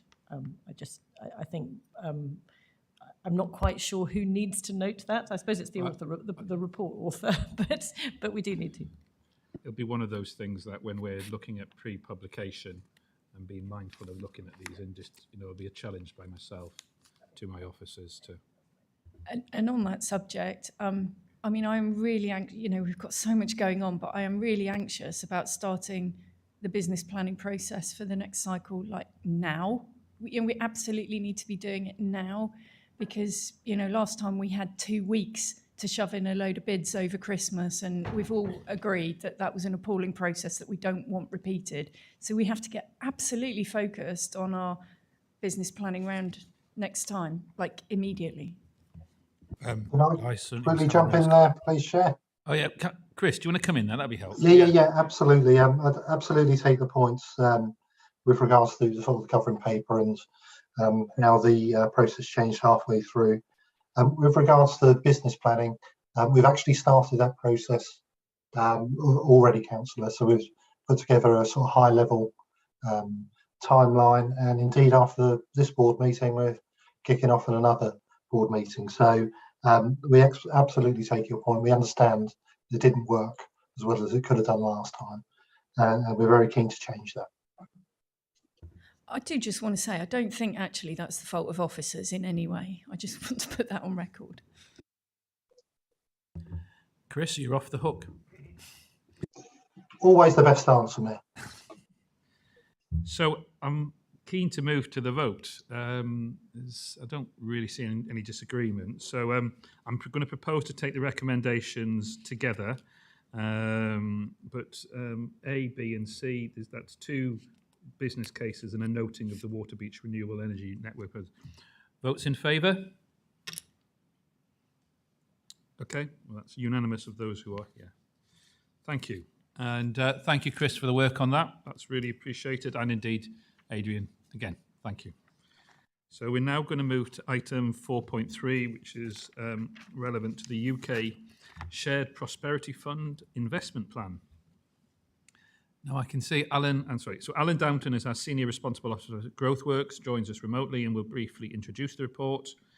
Okay, Alan, do you want to briefly introduce it? And then I think we're going forward. Good afternoon, Mayor, and good afternoon, Chair, and Business Board. I would like to ask Steve Clark to lead on this report, please. Thank you. Okay, Steve, you're here. Thank you. Yeah, good afternoon again, Combined Authority Board. This paper presents the final draft of the UK Shared Prosperity Fund Local Investment Plan for Cambridgeshire and Peterborough. It has been developed collectively and at some pace over the last 2 months. It's primarily been built ground up in partnership with our public sector local authority partners. The final list of projects is included within the local investment plan. So in terms of the build up to this, on the 13th of April, the government launched the prospectus, which kicked off the process for everywhere to create a local investment plan against indicative allocations for the combined authority. Our core indicative allocation for SPF is £9,872,624. And that funding is going to taper in from later this year and peak in year 3 of the plan. The combined authority and the local authorities and public sector partners in the Cambridgeshire Public Service Board have worked together on the priorities you see in the investment plan, and they've been derived around creating the greatest social and economic return for our area by investing that almost £10 million. The public sector organisations ran a process to collect key project ideas and applications from those in their locality. Those proposed interventions are contained within 3 pillars in the plan. The local authorities led the pillars on community in place and local business, but in parallel, the combined authority led the area-wide people and skills project development for strategically focused projects against the Cambridgeshire and Peterborough employment and skills strategy. Combined authority officers coordinated and have collated all of the projects, the data and everything else to feed into the plan. Analysis has also been undertaken by the Cambridgeshire Integrated Care Partnership and on the health priorities, the Police and Crime Commissioner's Office on the community safety priorities, and the Combined Authority's own evaluation team has looked at the 6 capitals analysis across the projects. The range of interventions breaks down to 25 projects targeting communities and place, 16 projects targeting local business, and 4 projects in people and skills.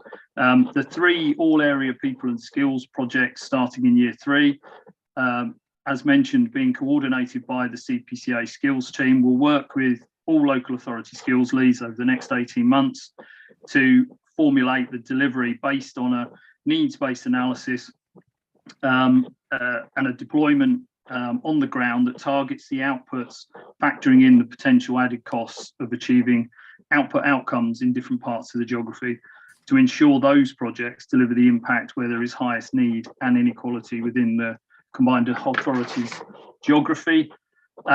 Consultation has happened throughout on this process. The Cambridgeshire Public Service Board has been fully supportive throughout and has approved the current draft. All MPs were briefed on the 1st of July. The Skills Committee and the Business Board have both been noted and consulted. The European Social Fund Providers Forum, Employment Skills Board, Business Advisory Panel have also been consulted, along with the combined authority leaders.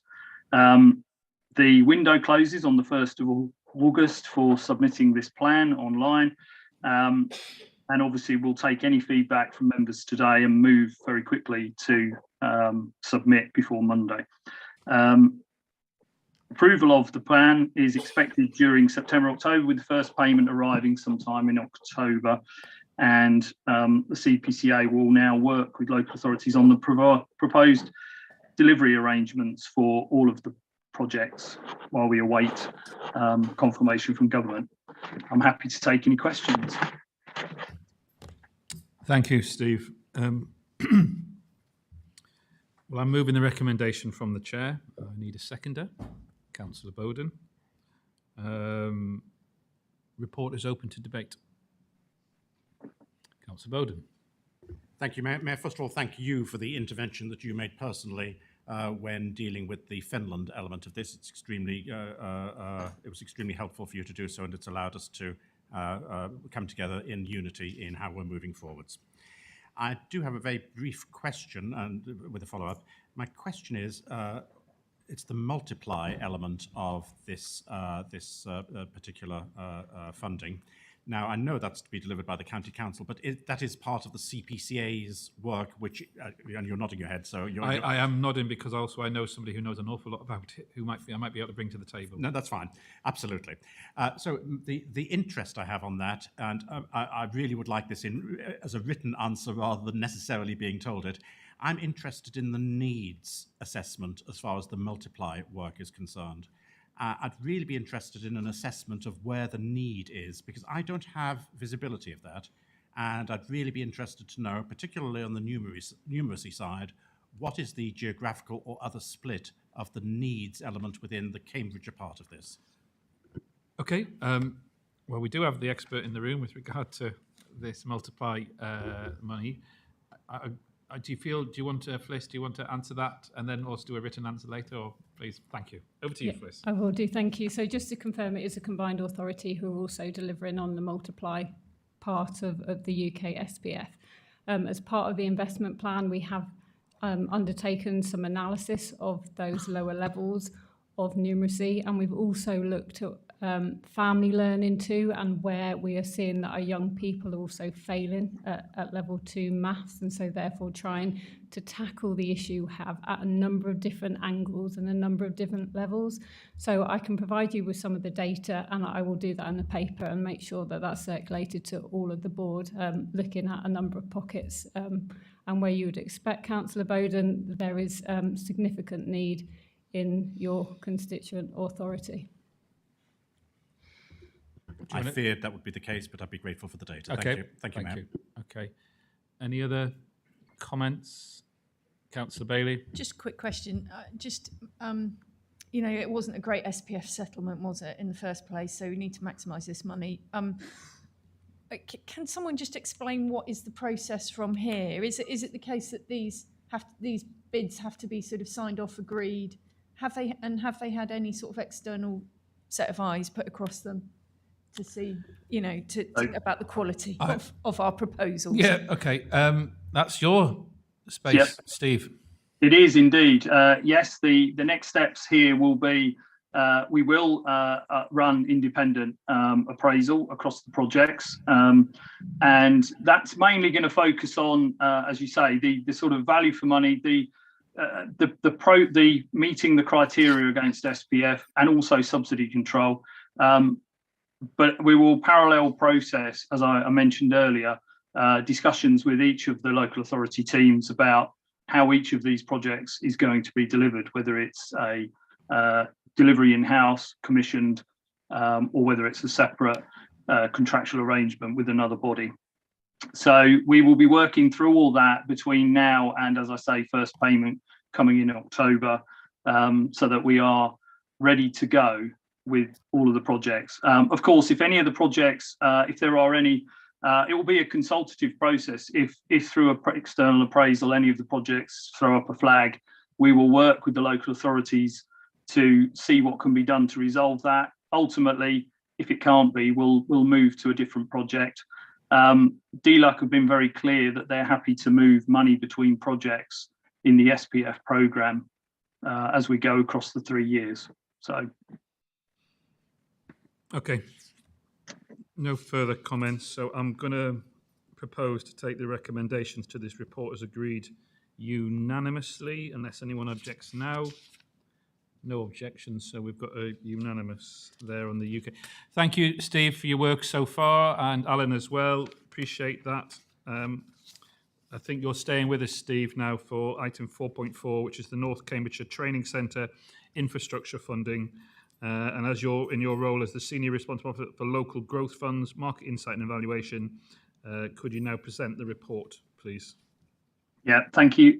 So this report is to seek approval for business case and approved grant funding allocation of 347,000 from the Transforming Cities Fund, subject to that budget releasing any of its underspends.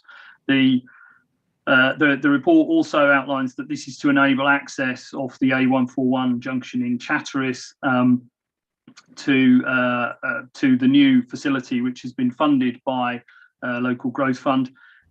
This has an infrastructure safety issue that's been raised, presenting a risk to the opening of the new North Cambridgeshire Training Centre that we've funded.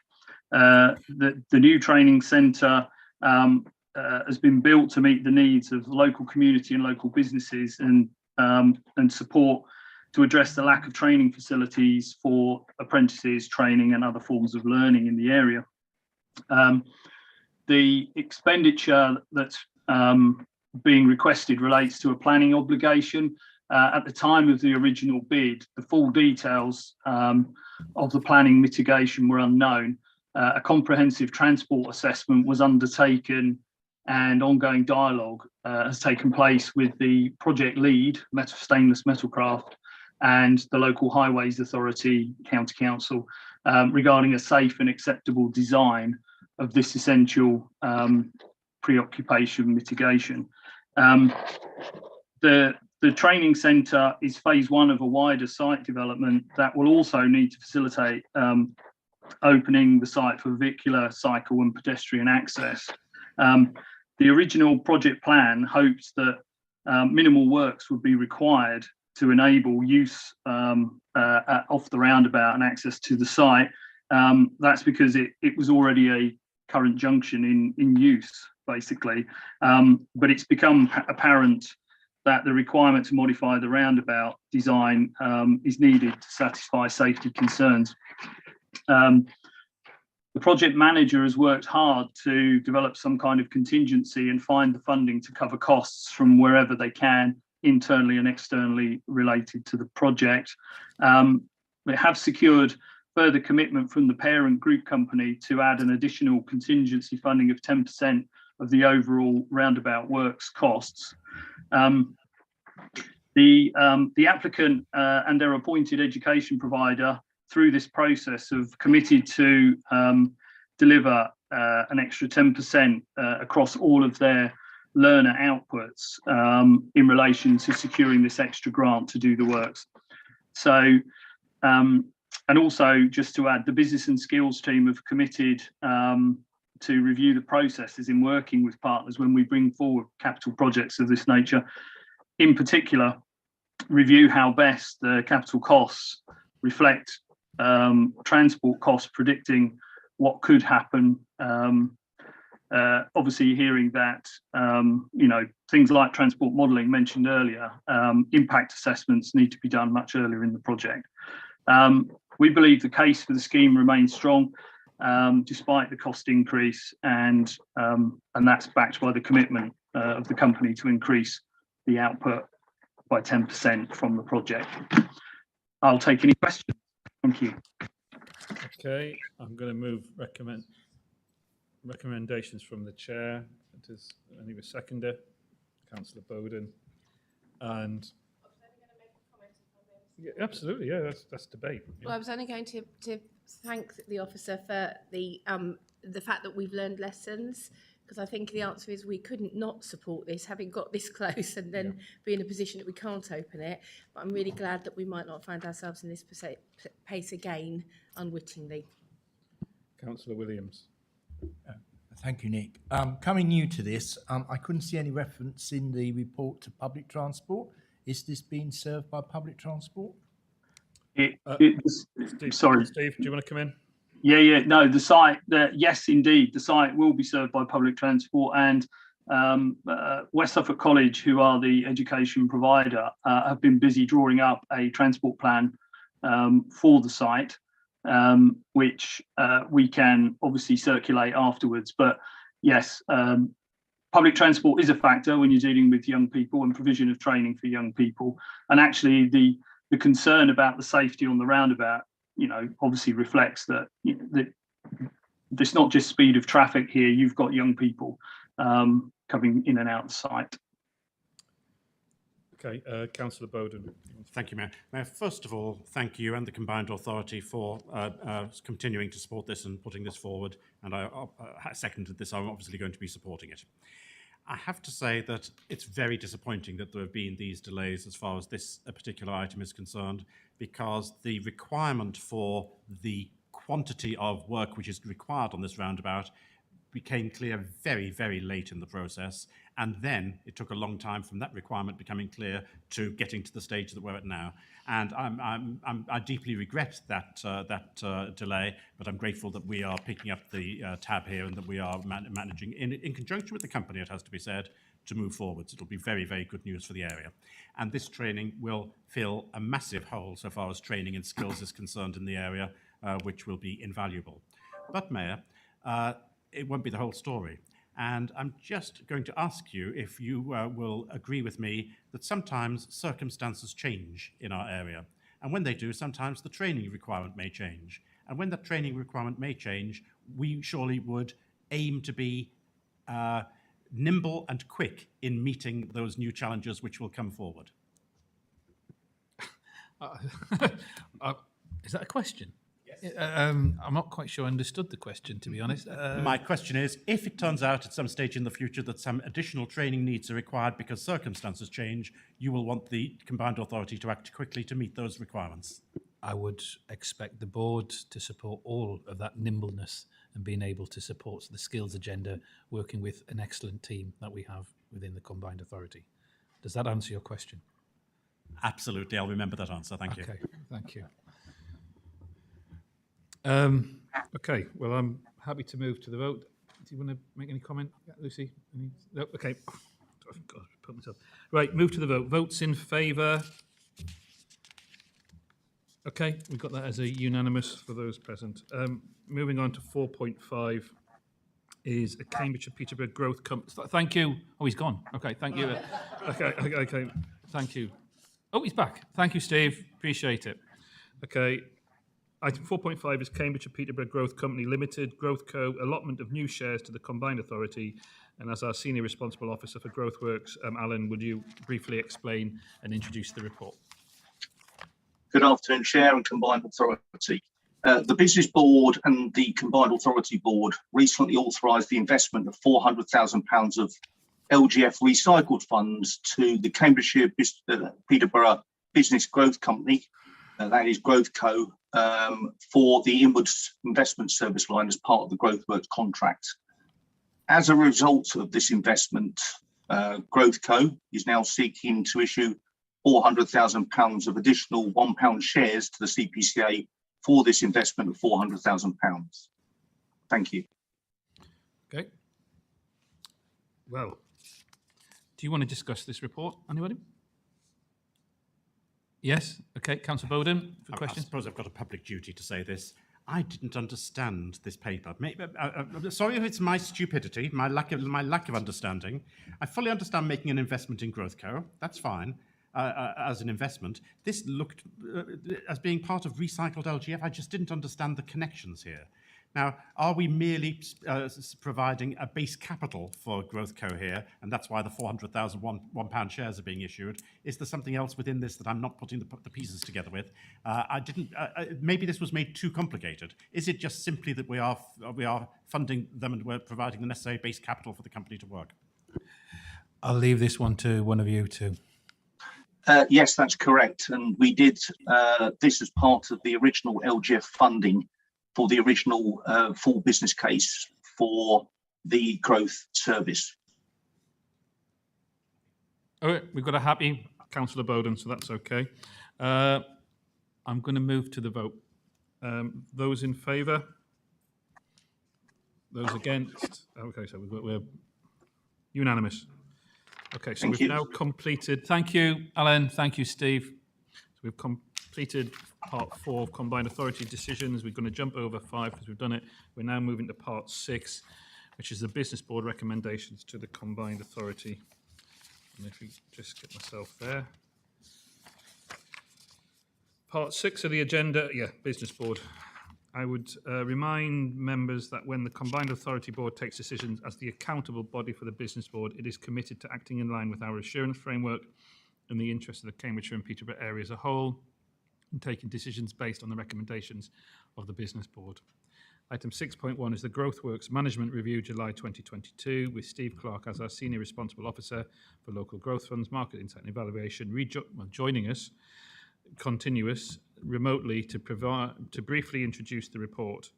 I believe also, thank you, nice to see it, Nigel Parkinson, the chair of the Cambridgeshire and Peterborough Growth Company, is also available remotely. Thank you for making yourself available, Nigel, should there be any questions. Unfortunately, and Professor Neely, as the acting chair of the Business Board, is no longer with us, has left the meeting. So can we get the report from you, Steve? Yeah. Hi again. Apologies. It's actually Alan who's going to. Alan, sorry. This report. Apologies. Good afternoon, Chair and Combined Authority Board. This is a report on the GrowthWorks programme performance up to the 31st of May this year. The full Q6 is between April 22 and 30th of June. So this gives us an update until 2/3 of the quarter. Basically, just going through the report, there's an overall, the overall performance of the programme is solid, with 4 out of the 5 service lines working well contractually. In the table of 2.1, you can see that the job outcomes and apprenticeships are ahead of profile as set out in the contract. We are, however, having to look at close focus of the coaching service line, specifically the ERDF nudge grants. And if I could just relay back, this is part of the underspend that Rob Emery mentioned earlier on the revenue side to do with GrowthWorks. The ERDF nudge grants there's 2 parts to it. One is the client actually receives a grant offer letter.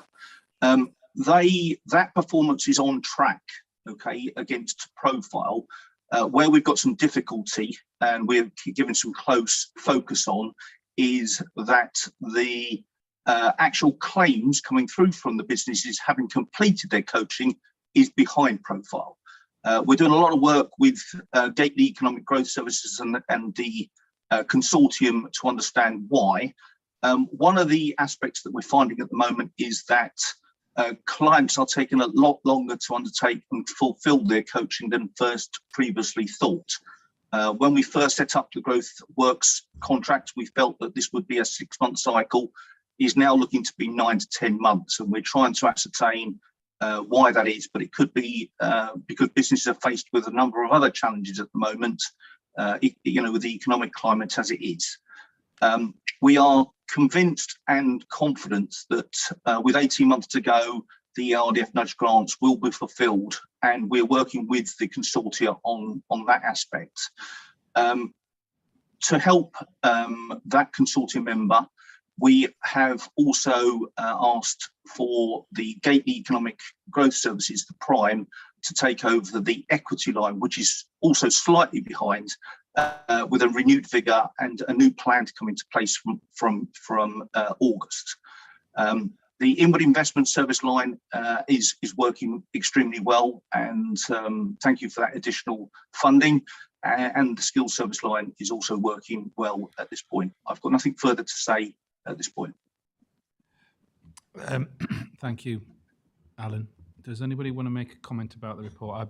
As I say, I can't appreciate Nigel Parkinson made himself available because there was any specifics as the representative. Are we? Okay, fine. Well, that's gone through without any further questions. So we've been asked to note it. So there's no vote involved, but thank you again for the work that all three of you have done on this, particularly Nigel and your team, and well done on the performance up to the 31st of May 2022. We've noted the performance and thank you. Okay. Thank you, Mayor. Thank you, members. Right. So we're now moving on to 7.1, which is the member officer protocol discussions. And this is the draft member officer protocol. Jodie Townsend is the interim head of governance, rejoins us to introduce the report. Thank you, Chair. So you may recall that the board previously agreed to abide by the principles of a draft protocol and requested that the Audit and Governance Committee review that draft and come back to this board with a recommendation for a protocol for you to endorse and agree as part of the Constitution. Attached to Appendix 1 is that recommendation from the Audit and Governance Committee. Things just to note, the Audit and Governance Committee requested that an element be added in regard to the use of email addresses by members, and also to note that they also require or requested that we develop a social media protocol to further strengthen this particular protocol. They've also asked for a review within 6 months of this protocol, the developing social media element, and the code of conduct in general, to make sure all of those suite of documents are in line with each other and make as much sense as they possibly can. Yes, that is it as tabled before you. Thank you, Jodie. Well, I'm obviously very happy to remove this report recommendations from the chair. I need a seconder, Councillor Conboy. So with that on board, and obviously place on record the board's thanks to the Audit and Governance Committee for its work on the draft member officer protocol alongside with Jodie. Do you want to have any questions or debate? Councillor Bowden. Thank you, Mayor. 2 points. The first is none of us should be ever disrespectful to others or aggressive or all the other things which we shouldn't be. But we should have a democratic right to object and to express that objection in using the right method of doing so. And I would be extremely concerned if the provisions within this draft protocol concerning maintaining the reputation of the combined authority were ever to be used or threatened to be used against a member who objected to something within the combined authority and wished to bring the attention of that matter to the more general public. So I think there is a line to be drawn there, and I think that line has to be drawn very carefully to ensure that legitimate comment, even if it is against what the combined authority has agreed, is permitted. The second thing is to do with the use of email addresses, and this comes up in all of our authorities on occasion, and it's a perennial issue. And I'm grateful to see that it's not being insisted that everyone now adopts an extra email address with the CPCA. Those who wish to do so, of course, are free to do so, and that's good. But I think all members of this board have got their own email addresses on what should be perfectly secure systems within their own local authorities, which will be able to satisfy the requirements of Section 9.4 of this officer member protocol. I just want to say that sometimes I personally find that I'm not able to open some of the documents which are sent. And the way I find I'm able to is to send it to my personal email address on a different machine and manage there to use whatever facilities I've got there to be able to open them. Now, I'm not going to break the rules. If these turn out to be the rules, I'm going to follow them. But that will mean I'll be repeatedly, and by that I mean several times a month, be sending documents back to officers and saying, sorry, I can't open this. Can you send it again in another format which allows me actually to see it? I think that we've got to have some common sense here. And I'd really be grateful if an indication were given that this would be reviewed for a bit rather than be imposed on us straight away. Otherwise, my requests going back to officers are going to become cumbersome, and I don't want to do that. Thank you for thinking about the officers. Jodie, do you want to come back on any comment on those 2 points made by? Just to thank Councillor Bowden for that comment, we will raise that with IT, and I'll take that back to the Audit and Governance Committee, and it seems eminently sensible that we look to make sure that we are providing documents you can access, and if we're not, that there is a solution as you've just set out. So I'll take that away. Councillor Herbert.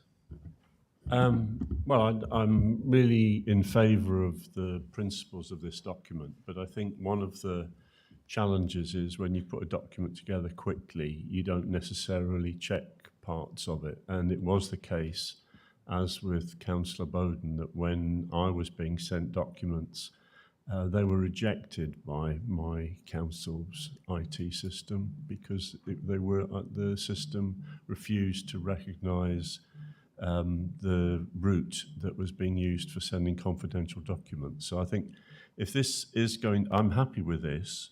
The principle that we use our council's IT addresses, I hope that they are by de facto approved, Jodie, because we've been using them for years, and we don't need another email address.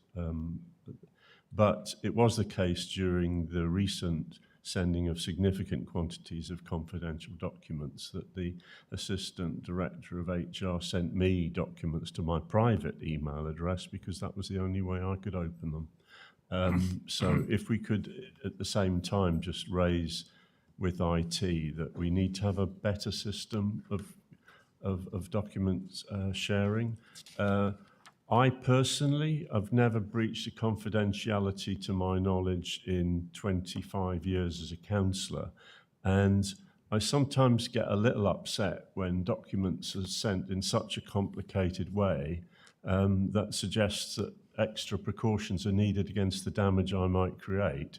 And I just think it's in the nature of dealing with confidential documents that the starting point should be the basis that we're trusted. That said, I do think that the point about confidentiality in this document, which goes a lot wider, really needs to be taken to heart. I felt undermined chairing meetings when documents were leaked from those meetings, and I can't see that it was anything other than a board member on a couple of occasions. And I do urge all of us to consider how we deal with confidential material, particularly when it deals with human beings, members of our staff. So I welcome the document. My other point is just basically the mutual respect does need to be shown, and that it's not in the there's not a lot, Councillor Bowden, that tells us how to behave in this document to each other or in our political roles. But I do think that the principle of mutual respect, which generally works in this board, is important because we are also improving relationships as we recover from some of the division that we've been through. And I hope that in that sense we can apply that mutual respect between members as well as sign up to it by agreeing this protocol in relation to officers. Thank you. And I do thank all the team at the Combined Authority for all the work they've put in over the last few months, which has been a bit of a distressing time for people, some people in particular, but overall, we need to just reflect on the fact that it's been really hard working for this Combined Authority the last couple of months. Councillor Ness-Singer. I'm sorry, I'm going to talk about the email bit as well, because I do have a problem potentially with this. It may not be a problem, but I have quite a lot of my council emails forwarded to my personal email by the county council. They have checked the security of my personal email and therefore they are happy with it. And I'm hoping that will then all be fine, because if the county council is happy with the security of my personal email, that the Combined Authority will be too. And if that is the case, then that's fine. But it looks from item 9.6 that is prohibited. And if that is the case, then that will cause me a problem. And I would therefore like that to be just thought about, please. Because we do actually, all of us have complicated lives, and we have to manage large numbers of bits of paper and large quantities of information coming out from many different organisations. And it would be very regrettable if, in trying to make sure that we have an appropriate member officer protocol, you actually make it impossible for the members of the board to do their job properly. So if we could please check on that, that would be very helpful. Important. to note about the email thing, 9.6. Councillor Bailey. Yeah, just to back up, I think Lucy and I are united on this subject. I remember discussing it many times at County Council. My East Cams emails are forwarded to my personal email address. It's not popular at my authority what happens with my emails, but it is what I do, and I publish my own personal email address, and it is how people contact me. Frankly, to have to sign into multiple different email accounts just is not physically viable with the different number of roles that I hold and the amount of work that I have to get through. It's just not viable. So if the Combined Authority sends an email to me at my East Cams address, it will be automatically forwarded to my personal email address. That is the situation that I'm currently in. So whatever I need to do to either for this to comply with that to allow it to continue, or for me to comply with whatever is agreed, will have to be looked at. And if that means resorting to bits of paper coming through my post, then I'm perfectly happy with that. But people will have to take into consideration the time constraints of that. I was just going to say, let you come back on that, Drew. it may be helpful for me to clarify with our IT team what baseline security requirements actually involves. But I'm led to believe that if your constituent authority has approved security of an email address, then that is good enough for our IT provider. But I will get that clarification for you. Thank you. I think we're ready to move to the vote. So I propose to take the recommendations as endorsed unanimously unless anyone objects now. No objections, so that's unanimous. 7.2 is a One Cam Limited audit report. Oh, hello. Oh, right. Is Anna... she is. So Anna O'Keefe is the senior manager. Hi, Anna. Sorry. So Anna O'Keefe is the senior manager at RSM UK Risk Assurance Services, the company which carried out the independent audit, and joins us today to introduce the report. And Rob Emery is sitting here with his support as the Deputy Section 73 officer, being also available. The independent chair of the Audit and Governance Committee was also invited to join us for this item, but is unfortunately away. At our last meeting, Mr. Pye mentioned the lack of clarity around a process for referring matters to the Audit and Governance Committee for consideration. Officers have confirmed this will be considered as part of the review of the Constitution that will be taking place as part of our response to the improvement framework. The floor is yours, Anna, if you want to introduce this report. Yeah, thanks. I'll just be brief. The background to the review is set out in the covering paper and also in the executive summary of our report. So it was an advisory review with quite a specific scope, which is shown in Appendix B of our report. Just to quickly highlight the key findings, we found no evidence that the decision taken to terminate the task orders with the CAM project contractors was not in line with the governance arrangements as laid out in the Constitution and the One Cam Limited shareholder agreement. We did note some minor points that the CPCA might wish to make some amendments to the Constitution for clarity, and that's set out within the report. We did identify a timeliness issue in that the decision to terminate the task orders had been agreed by the CPCA chief exec, the One Cam Limited chief exec, and other non-executive directors of One Cam Limited, and had been communicated to the contractors and CPCA staff by the 28th of May 2021. But members weren't briefed until the 2nd of June 2021. And then the CPCA chief executive's ODN wasn't signed until the 7th of June. Once that had been signed, it should have gone to the next CPCA board meeting, which would have been the 30th of June. It actually didn't go to the board till the 28th of July. So there is medium priority action that was agreed in relation to the timeliness issues in terms of making sure things happened at the appropriate timescales.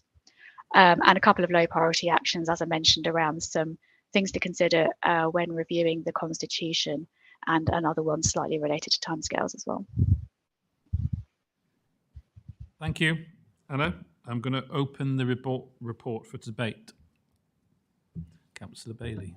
Yes, thank you. I was one of the people that referred this item, so I have got a couple of things to say about it. And first of all, thank you for the review, which is incredibly thorough.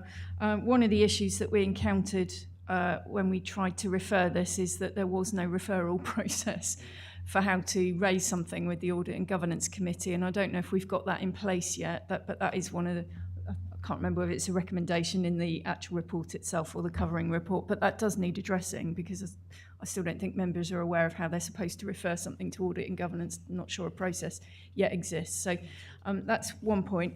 But thank you for the report. And there was a huge amount of documentation behind this, which I also had sight of and took a long time to get through. So thank you for doing all of that. There is a fundamental issue in there which has clearly been considered, but I am absolutely astonished at the outcome that's been concluded, and that is around the conflict of interest issue. The chief executive at that time was a director of OneCam Limited, so she had two roles, chief executive of the combined authority and director of the company, which was wholly owned by the combined authority. And obviously, as a company director, she had a fiduciary responsibility to that company. This is an issue that many members around this table will grapple with because they're probably directors of companies or have been in the past. And I wouldn't dream of taking a decision as a councillor that had an impact and an effect or a benefit or otherwise on a company of which I was a director. I don't think any member around this table would ever dream of doing such a thing or putting yourself in a position where you had to do that. You would just recuse yourself from that decision. So I'm astonished that there has been no finding on this, and I don't think we're doing our job properly in protecting our officers and not making them have to be in that position, because this could come up again. So what actually happened was that the chief executive used her power under the CPCA constitution to take a decision on ceasing some task orders in relation to the OneCam programme. That decision, as it happened, benefited OneCam Limited, a company which, because it meant it didn't plunge it into insolvency. Now, the two outcomes that were desired by the CPCA and OneCam Limited were the same, but that is just a happy accident, and a person who holds two roles like that should not be put in a position where she had to use her power as combined authority chief executive to take a decision using that power that benefited a company of which she was a director. It's a completely wrong situation to be put in. The report talks about the fact that there was a desire to protect the reputation of the CPCA, by not plunging OneCam Limited into insolvency and all that goes with that, and also the reputation of fellow directors. She was a fellow director. She had other directors that she wanted to protect their reputations, and there was a concern around that at the time. So she was put in an impossible position as far as I'm concerned, and I don't blame the individual in any way. I blame the process that put her in this position. And for me, what should have happened is that she should have worn one hat or the other, which we have to do all the time. We are used to doing it all the time. And she should have perhaps she should have taken her, given that she was a director of OneCam Limited and couldn't get out of that, she should have taken her CEO hat off and delegated her power to her deputy in order that that decision could be taken completely independently of her role as a director of the company. I cannot think of a more conflicting situation, frankly. It was a clear conflict of interest, and I don't think that our CEO should have been put in such a position, and I'm very concerned that this whole review has not raised that. Far be it from me to tell independent auditors and all the rest of it and the Audit and Governance Committee, but I cannot believe that nobody has raised this as an issue, and I think we need to deal with it, because I'm anxious that no one else has to face that position and be put in that position in the future. And I note that there were issues around the timing. In particular, I note that the decision to cease the task orders was released to a wide audience of people before the officer decision notice had even been completed, which is completely wrong. And the poor person having to complete the officer decision notice was a director of the company which was standing to benefit.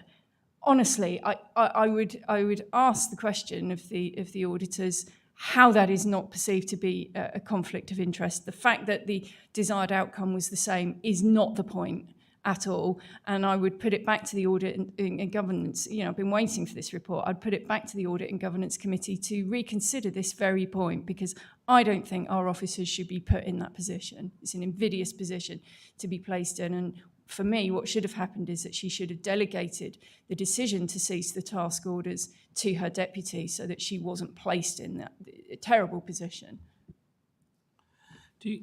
Anna, do you want to come back on that? That's obviously your interpretation from Councillor Bailey. Do you want to sort of clarify a few points of that? Because I think obviously others may read it differently, but that's debate. But Anna, do you want to come back on that? Yeah, I mean, I think we completed our review in line with the scope that was agreed. And the way we interpreted that scope was to look at that decision and whether there was a conflict of interest in that decision leading up to the suspension of the CAM project. We didn't look at the possibility of, the kind of wider possibility of conflicts of interest due to the way that One Cam Limited was set up, or any other subsidiary companies is set up, and the relationship between the CPCA and its officers and the directors of those companies. So, and I think we were content that in terms of the decision that was made, there wasn't a conflict there, or there wouldn't have been a different decision, or there wasn't a decision made that benefited one than the other that shouldn't have been made. So that's how we interpreted the scope. I'm not disputing that Councillor Bailey may have a point about the wider setup of the companies and the officers and directors, but it wasn't what we looked at in the review. Anna, on just one point though, but it wasn't just one person making a decision. Was it the director of CEO One Cam as well? So the decision, it depends how you look at it and how you define making a decision. And obviously, the chief executive of CPCA signed the ODN, so that was the decision. So it's about the signing of the ODN, but the actual decision to move towards that final sign-off was done by several people. Yes. And I think that's I mean, I know I wasn't ever questioned directly about that, and one of the questions that was brought to your thing was the positioning of a mayor. It could be any mayor coming into, in a change of office. The decisions taken, and I would support obviously what was done, and I recognise some of what Councillor Bailey's saying about a particularly invidious situation that could have developed. But my observation at the time was that the people who had to come together in the different parts of the organisation of One Cam, they did it themselves, and they did it for what they thought was the best reasons for the public person, for their own organisation. Yeah, I mean, I think with the review that we did, we tried to stick to the facts of what happened and whether it was in line with the Constitution and the shareholder agreement, rather than was it the right decision to make. I think that's a limitation specifically in our report. We're not saying whether it was the right decision or not. We are specifically looking at whether it was taken in line with the policies that you have that you're working to. And I would thank you for the work you've done. Does anybody else want to make a comment? Well, I will just come back, because there is only one person who took this decision. That is absolutely clear from the paperwork, and that is the CEO of the Combined Authority took this decision. She may have consulted other people, which she did, but she took the decision using her very considerable power under the Constitution. The point that I'm making, and that I think needs further consideration, is that she shouldn't have taken that decision, given that she had a role as a direct company director of the company that stood to benefit from her using her power under the Constitution in a different role. I think that put her in an impossible position. And really, I think with reflection, it would have been far wiser had she asked her deputy to take that decision on her behalf, because she was conflicted. It's perfectly clear. I don't think well, we agree. We agree. But she made the decision. So the point of learning is, I want the Audit and Governance Committee to, one, tell us how we're supposed to refer stuff to them, and let's have a process in the Constitution. And two, to consider this very point, so that we are not placing our officers in this position, and that officers who hold dual roles like this are absolutely clear what they need to do. I'm going to come to our monitoring officer to respond. Sorry, Sorry, the point being that had the two desired outcomes of the two different organisations, as it happened, it was the same desired outcome. Had the outcomes of the organisations desired being different, what a completely impossible situation. And that's why it is a conflict of interest. Whatever the desired outcome is, you are conflicted. And she could be accused of having taken that decision solely to benefit the company of which she was a director and had a fiduciary responsibility for. We should never place her in that position. Okay, I'll let the monitoring officer say, did she place herself in that position, or was that? I'm asking for. I'm not asking the monitoring officer to rule on that. Okay. Okay, over to you then, sir. I was just going to respond to your question about the process of referring things to the Audit and Governance Committee. As part of the constitutional review that is ongoing, that's one of the processes we'll be looking at. And we'll take it to Audit and Governance. It'll come back to the board at some point, and we'll pick up on the point that you have raised. Councillor Nestinger wants to make a comment. It'll be very brief now because it's mostly been covered already by Edwina, but I think that there are a large number of things in this organisation which need review as part of the constitutional review. I think we've had quite a long discussion about the need for the constitutional review and for much improvement work to be done. I would very much hope that we never in future end up in a situation where any officer is in that position, because it clearly is not a good position for anybody to be put in, and it's a very clear example about why we need that fundamental review of the way in which the organisation works. I think we're finished there on discussion. It was a report which was for noting, and obviously we have done that and discussed. Again, I would like to thank and place on record the board's thanks to Mr. Pye and to the Audit and Governance Committee for their thoroughness and diligence in reviewing the issues raised. And obviously, thank you, Anna, for coming today and presenting the report. Thank you. Final push. Item 7.3 is the performance report, with the agreement of the Deputy Monitoring Officer. An exempt appendix to this report, which was not listed on the face of the published report, was circulated electronically to board members on the 21st of July 2022. The appendix is exempt from publication to paragraph 3 of part 1 of Schedule 12A of the Local Government Act 72, as amended, in that it would not be in the public interest for this information to be disclosed, and information relating to the financial or business affair of any particular person, including the authority holding that information. The public interest in maintaining the exemption was deemed to outweigh the public interest in publication. Does any member of the board want to discuss this exempt appendix? Okay. No. So we are finally rejoined remotely by Chris Bolton, Head of the Programme Management Office, to present the report. Chris. Thank you, Chair. Good afternoon again, Board. So this is item 7.3. It's the performance report, or the quarterly performance report up to the end of June 22.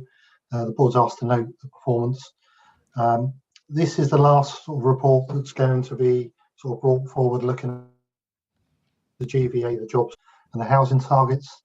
The Board will be aware that there's a new performance reported indicators being developed as part of the Strategic Growth Ambition Statement, with new metrics or new indicators that are going to be presented at the September Board.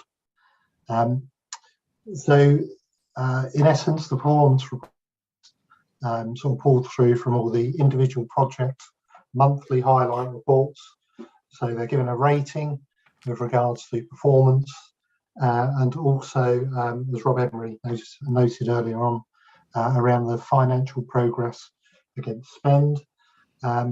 What we wanted to do as a programme office, 101 things to do, but very early on, it was quite obvious that with some of the RAG ratings, project managers were quite optimistic. There's an awful lot of green in the reports, and that wasn't necessarily the case once we looked into them in a bit more detail.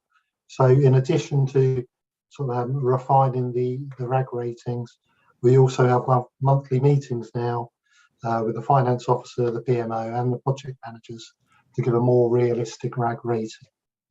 In addition to this, we obviously we look at all the risks. We have a risk audit's been undertaken, and they've come forward with a number of recommendations. The risk audit paper is going to A&G on Friday for approval. But just so the board are aware, we are looking at performance in much more detail, and equally the same with risk. Thank you, Chair. So thank you, Chris. I guess in summary, you're saying next time it's going to have more information, but we'll have more to discuss. But we're dealing with the report in front of us now in terms of where we are with GVA jobs and houses. Any questions or comments from members? There isn't any. So as it was an item for noting, no vote is required. Thank you, Chris, for explanation. Look forward to seeing the new revamped reports next time. Item 7.4 is the annotated forward plan. It's updated regularly and published on the Combined Authority website. Are there any questions on the forward plan? I can see no questions or up for debate. So therefore, we will now move to the vote. And I'm moving from the recommendation to approve the forward plan for July from the chair. I just need a seconder for the final time. So sorry, I'm really sorry. I was struggling to find the place in the paper. I did just want to, I was trying to establish when we were going to get something back from housing, about the housing team proposals. And I couldn't really, there's a housing committee, but I couldn't find when it was proposed to come back about, what we're doing about the housing remit. Councillor Herbert, maybe.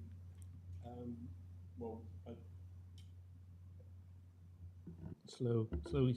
That's it. So one of that was discussed and referenced in the housing committee, and our able director is still attentive. So what we would prefer is, before we have our meeting on whether it's the 11th or 12th September, I can't recall, some guidance about the sort of if there is progress on the resourcing and future committee arrangements. I think the housing committee is happy to meet then, but it is right that in light of the reduced housing role, that there is a review of that part, and it feeds into the review by Jodie of the three committees. I didn't raise it earlier, but that to me wasn't the hottest part of a very excellent overall review.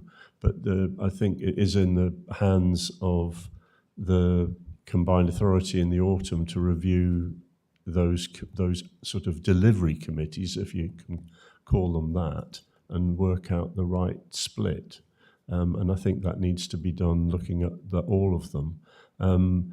And on the broader point, there is clearly a value in the points that you've been pursuing, that the modelling of the housing budget does need to be rethought. But in the way that the Combined Authority works with an upper limit of spend, it isn't an urgent priority, but it does need to happen in the next few months.